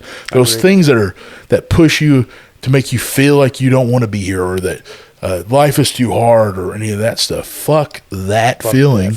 Yeah. Stay around. Stay in that moment. Please. Feel it. Yeah. Remember it. Because then whenever you work through it and it gets good again, it'll mean that much more. You're tougher for the next go around too. Yeah. Yeah, because like, you can walk around being hateful. You can be a miserable fuck. You can talk shit behind people's back. It's like one of the big things that I fucking hate right now, and it's a cultural thing in America, is people run their mouth behind everybody's back. Then just go talk to the person, because usually you got some shit you don't want nobody to know about. And the other thing is, on top of that, like there might be some kind of common ground where you might not like something that person did, but that's not that person. Right. And so you might pick their brain about why they might have done that, because people make mistakes. And so instead of doubling down and talking shit, and then like this game of telephone, and then everybody's in on it, you're not going to help that person do better. Nope. They're going to be like, fuck you. And they're going to double down. Make it worse. 100%. It just makes it worse. So it's like, be open to the idea of change, because we're all changing it. All the time. Whether it's good or bad. Dude, it's the worst. Sometimes your friend will check you on something, and you're like, fuck. But that's a good friend. That's the other thing. Be a good friend. Like, don't fucking accept it. Like, say you check me on something, right? But I'm going to get mad because you're right. But that makes me mad, dude. Sometimes, dude. So now I'm mad, but like, let me process it, right? And then I'm not going to stop being your fucking friend because you checked me. I was like, how many times like I've been in like physical confrontations with my friends because they checked me and they were fucking right, and then like I got my ass kicked or whatever, and then like had that humbling moment of like, why am I acting like this? Right. And then you are like disappointed in yourself. Mm-hmm. And you might like take a couple days, and then it always takes a couple days for me too. Yeah. And then because I overthink, and then I'll think about that, and I'm just like, fuck, man. And you have to change yourself, and that's hard. But you have to not... Being a good friend, man, it was like few and far between, man. That's like a lot of people don't have that. They don't have that. They don't have friends keeping them in check. It's like that's the biggest thing you could do for somebody is it's like you're not being an asshole. You're just like, hey, dude, shut the fuck up, man. That's insane. Knock that off. You're saying some weird shit right now. Like you're not gonna do that. You don't act like that. You're not gonna do that. You're not that person. It's like, or that's fucked up. Or you don't mean that. Yeah. Or no, I get it. Yeah, for sure. And so, it's like you have to have those moments in your life because they create these new opportunities. There's that, and so I see some of the dude, that band Zashed. Oh my God, they're fucking awesome, man. Dude, they rule on so many fucking levels. It's insane, man. And I know they're young, and I'm sure they're tired of hearing it, but God damn, they're good. But dude, they keep up with it, man, and it's like, they deserve. Also, like, deserve that things. Singer is like one of the hardest moshers of all time. He'll kick your fucking head off. Oh, they practice what they preach for sure. And it's like, and it's like, dude, like seeing that is awesome. Like, and because you like you said, they probably hate it. It was like they are young, but they stick with it, man. There's like this. It's like Converge, dude. It's like they were super young when they started, and that band is insane, man. Like, they hate my band. It's okay. Converge does. Yeah. What did you do to them, man? Nothing. We didn't do anything. We just played a show with them. Did you? Yeah. That's they talk cool. all kinds of shit. Oh well, you know what, man. It's okay. Yeah. I don't hate them for it. You can't like everything. No. But that's the thing. That's the thing. That's the thing. I don't take it personally. They're allowed to do that. Right. And you're allowed to do that, and I'm allowed to do that. We're all allowed to do that, man. Anytime, I don't take it personally. But there's bands right now currently making music that I love that I can't fucking stand their new music. Yeah. But I'm still sure. I don't want them to like go away. I don't want them to like falter or anything. I'm like, oh, cool. I have all their old shit. That's where my allegiance is. Yeah. And I'm still like, I still want them to do well. I don't have to fucking, just because I don't like it doesn't mean I don't have to. Dude, doesn't mean I hate it. I have friends that are in bands that I don't like their fucking band. Sure. Well, but it's also like it's like if they ask me if I like it, I'm gonna tell them the truth. Dude, that's every mom ever. Your mom doesn't like your fucking band, dude. Yeah, man. But it's not personal. It's not personal. She just loves you, and she wants like you if to I think do your well. fucking band sucks, then so what, man? I still like you. I love you. I want you to do well. Just play better music. I don't, like fucking learn how to write a goddamn riff. Just do that. What's up with all the singing, man? Yeah. Yeah, man. It's like, dude. I'm going to country after this. Yeah. 100%. You know what fucked me up as a kid, though? So, our buddy Seth. Yeah. Dude, like, you can stop me here or whatever, but I was, like, hanging out one day playing basketball, and his dad's, like, on a lawnmower, and he pulls up, and he's like, what are you doing, queer bait? And I was like, what? And so, back in the 90s, and you're growing up, that's, like, you don't even, like, you start to think about those two words put together, and I got scared. Because I was like, man, they're looking for me, dude. Like, but also like, how like I'm the cheese in somebody's mousetrap. So who's gonna come out and stop them? So, dude, I'm like 8 and I'm freaking the fuck out. And I ended up going home and telling my grandpa about that, and he just started laughing. And he was like, he's just messing with you. And I was like, he's just messing with you. Well, okay. Different times, dude. Different times, man. Different times. But just like you thought everything was real when you're 8, dude. When you're 8, everything is real. I was like, I'm sitting there thinking, rely on adults to make you like the whole like your brain is so just everything is you're just piecing together. Well, it's like everybody's beliefs too are so weird. It's like everybody you looked up to's beliefs were different, and so you felt like you had to take on their viewpoints. Dude, sometimes growing up, yeah. And then like I think we're all like smart enough to be like, well, it's like it's like now that I'm older, it's like I hang out with everybody. I don't give a shit like who you're banging or fucking. I hang out with everybody, whatever. But it's like my one rule is don't be a dickhead. But I really thought my piece of shit. I'm good with you. Grandma was like buying me clothes so I could, because gay dudes are trying to fuck fat kids. So it's like it's just like what the fuck? Yeah, man. It's like that's what so man, it's like having to suspend the belief in things. Is like, that's a good thing, Yeah. It's like teach your kids that shit for sure, man. Because I did not have that. Like I was like, what the fuck? So it's like growing up is so different. It's like music is like that in a lot of ways. But you need to tell your friends like, hey, like this sucks, man. It's okay. It's okay. You can do that, dude. It's okay. I have lots of friends that don't like the music I play. That's fine. It's not for you. It's for me. Oh, I don't actually care about if no one like if I like doing it, if I like it, it makes me feel something, then that's where the buck stops. If you like it, that's great. I want to show it to you. I want you to like it so we can like it together. But at the end of the day, I'm still going to do it. Well, I just remember liking wrestling as a kid, and then, you know, when you get up in like junior high and high school, and then all of a sudden one of your friends is like, "Oh, you like that shit? You're never going to get pussy." I was probably that dickhead. Yeah, so it was like, yeah, you know, like I just didn't understand. Well, then, you know, I became that too, because I was like, you know, whatever. Awesome. And then I was like, yeah, I'm into death metal and hardcore. It's like, there's tons of pussy in that. You know, it's like, come on, dude. You know, it's like that crazy thing, but it's like, well, once the curtain is peeled back and all these things, you kind of learn about it. It's like, there's so many interesting things that are curtain pulling is wild. You know, you start to have respect for things when you see what goes into it. Yeah, absolutely. And when somebody proves you wrong too, I love that. I love getting proved wrong, man. Yeah, that's the hardest thing. I think, you know, you have to, in order for you to grow and change, you have to be open to those moments that like really test you. You know? I can remember a bunch of them, especially for like somebody will ask, you know, because I'm pretty involved in the music scene. So it's like somebody will ask you for something, and you're just like, you know, because in my world, it's like you really have to kind of like seeing is believing, but you also have to have some belief that they have the gumption to get it done. You know? Yeah. I don't know if I'm saying that right. Yeah. But like they have to. You have to want it more than, and sometimes it doesn't seem like somebody wants it. You know, their demeanor or whatever. Or they lose faith. But then they'll do something, and you'll go, because you'll help them, and then they make good on that thing, and you're like, God damn. Yeah. Well, I didn't know it was like that. I love that. Yeah, well, sometimes it's other things that are surrounding that make them not want to do. True. Yeah, and the thing that you're providing is like that thing that they needed. It's like you're like the one guy that they reached out to that actually said yes to something, and now they have what they need to make good on the offers they've been putting out. You know, it's like, I always grew up, I was like, I didn't really try hard at much. You know, it's like I wasn't particularly gifted at a lot of things. I wasn't, you know, a super athlete. I had to really work on that. Funny as hell. You know, but that goes with being a fat kid. You know, true. It's like the defense mechanism. You know, it's like, how do I deter this thing? You know, it's, having a warped mind from being the way I grew up. You know, mine was from just I didn't want to get in fights.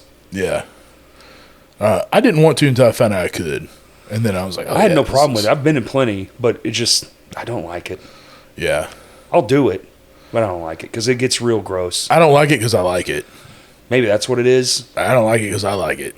I've been beat up and I've beat people up. It's gone both ways, you know. I'm not saying like, but I'm not afraid to fight anybody either. Yeah. So. Well, dude, I have a good buddy, Levi. He's real strong, dude. Fucking stout. Hadn't been in the gym in 3 years, and this motherfucker bench presses 405. You know. Yeah. And when you're that strong, that shit takes a long time to fall off. But you know, the cool thing about him was like, we were talking about growing up and, you know, kids picking on us and shit. And the thing that was like so crazy, it was me and him had the same mentality, was like, I'll just fucking fight you, dude. And it's like, I'll take an ass whooping. I'm not afraid to get my ass kicked, but like, you're going to work for it. It's going to suck. We grew up and you realize bullies probably have it bad too. Oh, they're bullies for sure. Like their home life sucks. Yeah. So it's just like a bad situation altogether, really. Like, shout out to my friend, my childhood friends Lauren and Gary Buhite, man. There's this dude on my bus that I fucking hated, man. He just fucked with me all the time. Yeah. And I was like, you know what, man? I'll just beat your ass, dude. And then he was like, fine, we'll meet at Gary and Lauren's house. I was like, all right. So I get off the bus, I go drop my backpack off, and my grandpa goes, where you going? I said, I got to go handle something. He goes, I'll be right back. He goes, puts pants on. This motherfucker used to wear like BVD underwear and the V-neck white shirt, bro. And he had it tucked in. Yep. And so, like, dude, I knew I was gonna get if I knew I was in trouble, this motherfucker would say my name and then he would tuck the front of his pants in. Oh shirt shit! In there, and he'd be like, oh shit, I'm about to get my ass beat, right? Well, so he goes and gets his clothes on, and he goes, where are we going? I was like, well, I'm going to Gary's house. You know, he's just like, don't say anything else. And I was like, all right. Get there, he backs up in the driveway, he pulls a newspaper out. And he says, if you get your ass kicked, you don't come home. Damn. And I was like, fuck, dude. So my fat ass, I look like heavy metal Rosie O'Donnell, 15 years old. I get out of the car. I got this fucking vest that's got like Metallica and Cannibal Corpse patches all over it. And fucking, you know, dude standing there. And we start fighting. And I started getting my ass kicked. And my grandpa rolls the window down and said, you need to talk to Gary and see if his parents are going to let you stay here because you're not coming home if you get your ass kicked. What the fuck? And so I was like, fuck that shit, man. I was like, tonight's taco night, dude. I'm Just going reach home. down. Yeah, dude, I got to get the tacos day. Dude, fucking dug deep. I got up. I just like that fucking, you know, that pig fucking high pitch, like, that fucking Bobby Boucher. The Bobby Boucher, boy. Man, got my ass up. Fuel. I fucking whooped his ass and then got in the car. And he just said he was proud of me and took me to Dairy Queen. Damn. And then I got tacos. Damn. It was sick. Double dosed. Rewarding bad behavior. Sometimes it's a good thing. Yeah, dude. But yeah, dude, it was like, you know, it's like, yeah, I like that. That's why. Yeah, once I figured I could fight, man, I was like, oh, okay. You know, I don't have to take anybody's shit. But then you have to reel it back in. They do.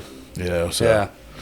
But. It's a real tight walk. I mean, right now, if anybody's a parent and they got a kid that's got ADHD, especially a boy, and they're real fucking wild, put them in martial arts now. Jiu-jitsu or something. They need a tribe. Yep. They need a tribe. Put them in a tribe.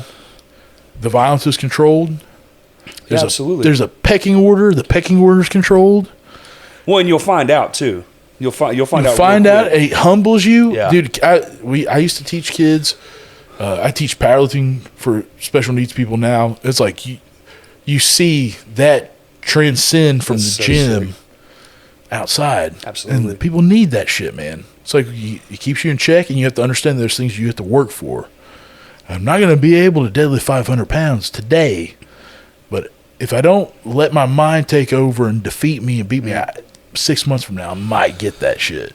I'm working on that right now, actually. Yeah. Yeah, because had the heart scare last year. It's been a year, and I've lost 70 pounds. I'm still fat. Yeah. I was up there, Bubba. I was fucking out of control. But had a bad thyroid. So it's like my fault, but sort of like nature was working against me too. Yeah. So it's like now that I'm like, I feel okay again. I don't feel like I'm just going to fucking die. Yeah. That shit was scary as fuck. Like truly scary. And so now I'm like, all right, I think now it's like get back in the gym, start slow. But I understand that this is not. It's linear. This is not a one day fucking. Yeah. You're not going to be fit in a week, dude. Yeah. You know. Yeah. Last time it was like a year and a half of. I mean, we went to the gym every day. Me and all my group, we were like little gym rats. Yeah. For a short stint in my life, but man, I never felt fucking better. You know, and I want to get back to that. It's like, dude, you know, the thing about the podcast I like is you know, as much like goofy shit's going on, you can kind of see where there's like a lot of growth that happens over the years. Oh yeah. Where, you know, dude, I was drinking ungodly amounts of alcohol, and I had to figure out what that was. Like, why am I doing that? It's because I didn't want to be bored. When you masking with it. It's like, it came down, I didn't want to be bored. Because being drunk's fun. So it being makes drunk is fun. Right.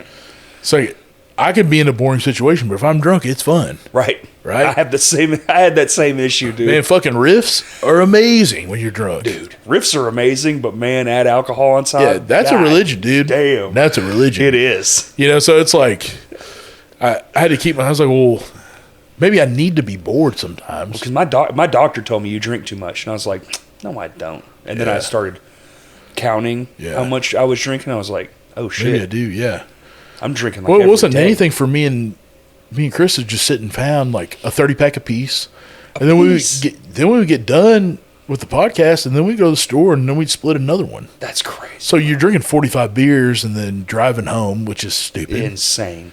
You know, and I'm actually a proponent of like drunk driving as long as it's like, you know, we're in the range of fun and we're not in the range of like I'm really killing some people. Because you can do anything and become good at it. I only did it once, and I'm ashamed of it. But I was blacked out. Didn't even realize I was doing it. Yeah. Somehow made it. Like got home, and I was like, I'll never do that shit ever again. I never got that drunk ever again. Well, I did that a bunch, and then the one time I got caught, I wasn't even blackout drunk. I was barely drunk. See. So, you know, but that was the thing that changed for me in that moment was like, maybe this is a problem. Mm-hmm. Maybe you can't really control as much as you think. You need to check this shit. Right. And so I did. And then there was the other things. Like I was lifting and doing all that stuff in the time I really took my fitness and dialed in my food, dialed in the things I was doing outside of the gym. You've been really cranking in on that stuff. Man, you know, it's like, honestly, right now, it's like bigger. I'm bigger than I was last year. I was smaller last year. But I'm starting to cut again, too. It's like, you know, there's those... You bulk and cut, you know? Yeah, and, I understand all that. And change your lifting program and all that stuff. But... Well, because the body plateaus, too. Yeah. You're doing 40 reps or whatever the fuck. Like, your routine... Constantly, you have to change your routine, you know? Change bars sometimes. Yep. Like, when change your grip, change your grip, add bands, add chains. Mm-hmm. You start to do that. You count your calories. You make sure you're getting your protein in. You know, you even where you grip, you know, like change, like, you know, put it in here. Now it's you know. Yeah. It's the body's meant to do all this like work. You know, weightlifting's one of those wild things where if you do it all the time, you'll kind of have you'll just peak. Yeah. So the change up is actually really, really beneficial, and constantly doing something new or trying something new. People forget about the fact that they need to deload. They need to have a week where they deload, or maybe they might do something real light. They might pick 3 exercises, and they might go 3 days a week and just pick 3 exercises, something real light, or they don't go at all. Just don't even go at all. I'm a huge fan of just hitting the treadmill and going home. Yeah. Just do some cardio and go the fuck home. I mean, you know, cardio is important. It was like your central nervous system is taxed because you're lifting all this heavy shit. And then once you start to feel like shit, and all of a sudden, like, now you're getting sick. Yeah. You've been doing it too much. You gotta kind of do that. Your body will let you know. Yeah. What's going on? It's, you know, it's like, and the mindset that goes along with it is another thing that changes. It's like last year, 2024 is the best shape I've probably been in as far as like muscle wise. Sure. But it was also, I just had all this hatred and, you know, it was like, I had to put that in there. Otherwise, I was going to put it in other places. Right. And those other places would probably be, oh, we're going to go watch Buddy's death match. Or the other place would be, we're going to go watch Buddy his funeral. Yeah. You know, and so I had to like, or we're going to go see Buddy at Cell Block. He's got visitations today. Oh my God, dude, that too, man. You know, so it's like, it's good that you know that about yourself, though, and you know how to channel it. If you don't do that, you don't keep yourself in check. You don't have people that keep you in check. That's not good, man. No, it's not. If people are feeding the beast, it's the ego is dangerous, man. Because when it's fed, it's like it's good, it's nice, but it can get real dangerous real fast on any level for any reason. You can really go off the deep end. That ego shit is real. It's really dangerous. You really can. Luckily, I did a lot of psychedelics, you know, so that's like good. That kills that. Quick. I needed that. And it'll force introspection, whether you want it or not. And so I was always able to kind of after you know my late 20s is kind of when I started doing that stuff, and that did allow me to kind of keep myself in check. But the compulsion to do the bad things was still there. Right. So that's just because it's a part of compulsion. You.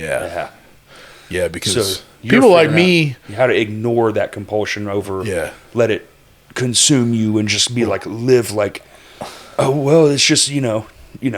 I can name several people like me. We're cannon fodder for wars. You know, like you're supposed to just die. Yeah, you don't make it to 30. You were born to die. You know? Yeah, and you know you make your body this like. This weapon, you know, or you try to get yourself in a particular type of shape to be able to perform for these things, and so you can still do like that. A fucking like a seal or something. Like you're tall as fuck. You're broad. Yeah, dude. If you were like Jack, you'd be one of the most scary goddamn fucking people. Well, you know, you have to. You can do all those things. You're a tower and live long. Yeah. Just do it smart. Right. You know, and now I'm on this, like, do it smart shit. Like, well, luckily we don't live in 18 Athens, you know, whatever the fuck. You say luckily, like, fuck, man, take me there right now. Yeah. You know, it's like. But we have PlayStations, dude, and that shit's cool, too. Yeah, sorta. Man. I don't really play video games. That's not the same, man. The glory is way different, dude. You could slay a dragon, dude. Like, the hardest shit. So, like, I don't know if you know this or not. So, the samurai... they would actually collect heads of people they respected in war and battle. They would take their heads like a trophy. And so a lot of times, certain groups in feudal Japan, Japan used to be called Edo, so it was before it was Japan. So feudal Japan was way different. They had these different clans. Certain clans would take those heads and they would take the face off. And then, you see the samurai garb where they got, the pads and everything, the face mask. Well, the face mask would be lacquered opponents. It was a real face? Be a real face. God and it was, almighty. They would, because that guy loved battle and they loved war and they respected that person so much that they wanted them. It's like I bested you, but you got to be here with me on this battle. They're like, I know that you love this shit as much as I do. And so out of respect, I'm bringing you with me. Fuck, dude. Yeah. Yeah. What the fuck? Like, take me there. Oh. Sick, dude. Yeah. I love that shit, man. It's like, holy shit. Yeah, and then ninja. Dude, they just saw so much different shit. I don't know how the fuck anyone was alive from back then. Yeah. Dude, like peeling faces was just kind of a normal. Oh, dude, so they had there's I'm a nerd, dude. I read all kinds of shit about Japanese culture, especially with war culture, because it's so different. I mean, they were vicious up until. But they, what they would do is they would take these prostitutes, these whores that were they treated them so bad, but if they lived through, they didn't kill themselves. They lived through it. They knew that they were like this mentally tough woman. They're called the konoishis. Okay. They were ninja women. They were ninja assassins, and so they would use them to do the most despicable shit possible, because what do men like? Sex. Oh. What is this emperor? They trick them and then get them in bed and fucking skin them alive or something. Well, dude, this story's so crazy. This is a true story. God. This is insane. Here we go. So this lady becomes like she starts to serve this dude's like he's a shogun, and so he loves his wife more than anything. Well, one night his wife just disappears. This lady had infiltrated that and became like one of the servants or whatever. What she did was she took his wife and killed her. And for years, he didn't know what was going on with his wife. This bitch, you know what she did? Fed him to her? No, man. Okay. She took her fucking face off, the wife's face, made a mask out of it, laid next to the emperor, the shogun, right next to him. And so he thought his wife was a ghost. And then she killed him. She got caught. And she was like murdered in public. But the last thing that guy saw was his wife's face was skinned off onto another woman's body. And he thought she was a demon. And then killed her. So there's these mind games that they would play. This insane, dude, that is so fucking grim. Jesus Christ. It's like, where's that at? Where's the death metal bands doing that kind of shit? That's cool. That's the kind of story that makes you go, I think hell might be real. I don't know. Well, that's what war is. War is hell for sure. But it's like those people who thrive in those environments, man, where it's like the brutality of having to survive, It's one of the most horrifying things I've ever heard. Yeah. That's cool. It's cool. It's cool as fuck, man. Dude. Cool as fuck. Riffs and faces. Yeah, where's the death metal band doing cool riffs talking about that kind of shit? I wish we could do the bands more at Vino's with the wrestling. It's not really. I think really honestly, man, having the band play before the match. But then you have no back room. You just kind of have to close that off almost immediately. Put them in the fucking ring, man. Oh, you think that's cool? Something cool, yeah. That is not. Or on the floor. Dude, I would love that. I was watching. There was something, man. It was in New Jersey. There was some fucking hardcore band playing right before the matches started, and they were on the floor. They weren't on the stage. They were on the floor, and it was pretty cool. But there's definitely a way to work that out, man. I think it would be cool for a song or for a band to play one or two songs, on the floor, maybe. Still have everything set up, and then during just have like a crew just get the shit off there real quick. Well, during intermission, then they are back out there playing again. You know, so then everybody's got there getting a smoke break and then or whatever if they don't want to be around for. You'd the almost music. have to have like the least amount of gear though, because that stage takes up almost all of the house. Like it's like that's so much fucking room that you don't have. I mean, we have that drum riser. You could put a band on that drum riser. Yeah. In like that back corner. Like move it to like where the sound booth is. Put them like in front of the sound booth. Dude, some of the sickest fucking shows I've ever seen are just people are on the floor. Yeah, but then no one can see it. That's my only thing. There's that big ring in the way, and the majority of the crowd's on the bar side. Yeah. You know? That is the one thing, man. It's like the not being able to see the ring, you know. Wish it was like a foot taller. I really do. We were supposed to get risers for it, and Mark was talking about making risers. I don't know what happened with that, but that that's one of the complaints that we have for sure is that the height. Yeah, that's why I tend to. I mean, now luckily Brian, he's figured out a way to project it. Yeah, the ring onto the fucking screen. The screen. Yeah. Which is good. Shout out to Brian. What a beautiful goddamn. I was asking him if he was going to be in town because I was like, dude, you can just come do this shit because he's got like everything like possible if we needed another mic or whatever. But I know. But yeah, he said he was down to do a podcast with you too. By the way, so I know. Yeah. It's all a timing thing. Remember that thing I was telling you about the new studio? Yeah. Yeah. So when that pops, definitely have Brian come in. Yeah. Because I want him to like experience the whole fucking shebang. Dude, I mean, like anytime we like come up with an idea, it's like I don't really see anything coming to fruition without him. Right. You know, because he's such a perfectionist and he makes things so good. And he has sick ass gear, so he can make it better than what you can think about. Dude, we did that drum unboxing video, and he was like, "Dude, I'll come help." And it was like we had like 5 fucking camera angles. The shit was in the ceiling. Well, he's like thinking about things. Dude, it's like a chess player. Yeah, it's like he knows 4 or 5 things in advance about like he knows how to make the thing cool, and like that's what you want. It's like you want somebody who's that fucking far in advance, and can kind of go like, this is a cool idea. How do we make this thing cooler? You know? And that's Brian. So he's my girlfriend just walked in. She's looking smoking as usual. But yeah, like we met in the 8th grade. Can't say enough good things about the guy. We met in the 8th grade, dude, and like, his was it like instant friendship? Instant friendship. I was wearing a Metallica shirt. He's like a big Metallica dude. Dude, every friend I have in this fucking town, there's something about y'all's group of people before. And everybody's kind of off doing their own thing now, and not one of them was it not an instant connection. Yeah. Every single one, fucking Kaylin, you, everyone. It was just like, we're friends now. Yeah. This is it.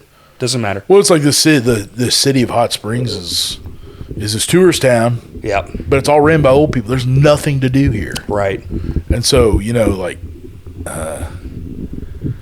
you find music and all this stuff, and it's like, it's just all the misfits are in the same place. Well, it's like Brian is like a big Metallica dude, and we fucking went and saw Metallica one time at Altel Arena. We got there at 7 in the fucking morning and waited.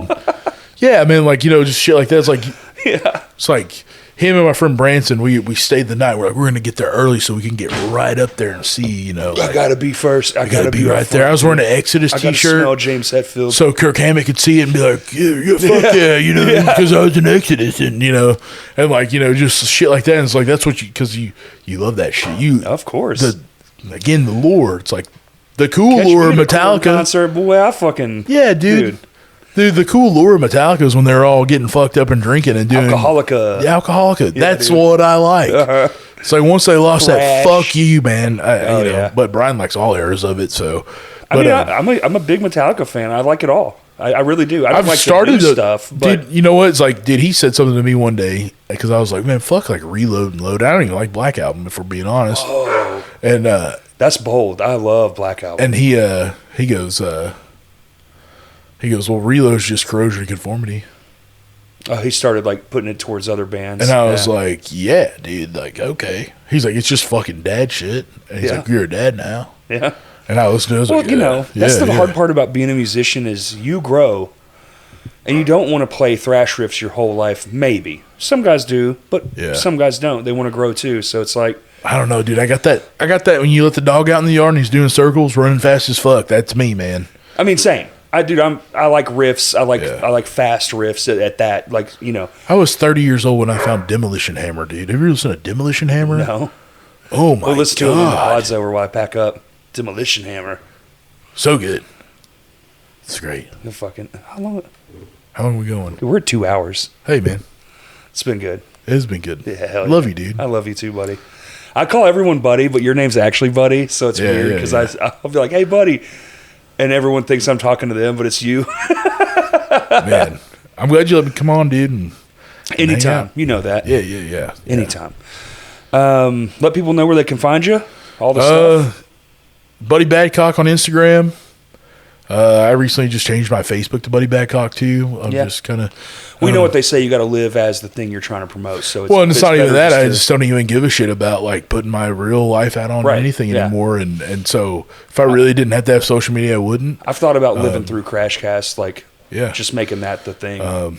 Subscribe to the Projection Box, which is my buddy Brian's film projects. He puts all the matches up there. We're going to be doing a lot of projects outside of just him putting wrestling matches up. Like short film skits. Some of the stuff I'm gonna be doing with my character is gonna be kind of like short film related. That's sick. That's a way to flesh him out too. It's cool. You know, follow him at that Brian Webb. Yep. That's my dog. And then yeah, man. Just if you guys can come out to matches, I'm gonna this Saturday, Vino's. Just come hang out, man. 7:30, something like that. You know, just get there. Just get there, eat pizza. Yeah, watch. And then you know, it's like, dude, pull me aside. I'm down to hang out and talk anytime. You know, I want to know what other people are up to. I want to know about that band Pig Sticker, sick, dude. I saw them at that Death Fest, man, and I was like, that band's awesome. Logan there. I just had Logan cool, on. Man. I've known him since he was a baby. So really, yes. Yeah. And it's fucking neat to see that kid grow up and be a fucking dude. They played badass. that Death Fest shit, yeah. And I was like listening to him, and I was like, this is just it's like acid bath. A little bit, yeah. It's like acid bath with just a little bit different, you know. And it's like they know, and I don't even know if they listen to acid bath or not, but they know. He listens to a lot of. So you'd be surprised. Yeah, These young kids are finding everything, dude. Yeah, they know it all. Yeah, man, the band's fucking awesome, dude. Every time a youngster comes on here, I'm just like, how the fuck? Like, because we didn't have access, so we're not used to. Their whole life, they had access to everything. We just didn't. So we're like, how the hell did you know that? Well, I have the internet, old man. Yeah. Oh yeah. Yeah. All right, everybody. Find us at Crashcast Pod. Follow us do our Patreon. We're revamping the shit out of it. We're about to do a lot more special content. Come get your face rocked off with Mr. Badcock this weekend. And Twitter, we're Crashcast Pod 1. And thank you for listening. Peace. Oh yeah, dude. Suck that fucking thing. Suck that fucking quack.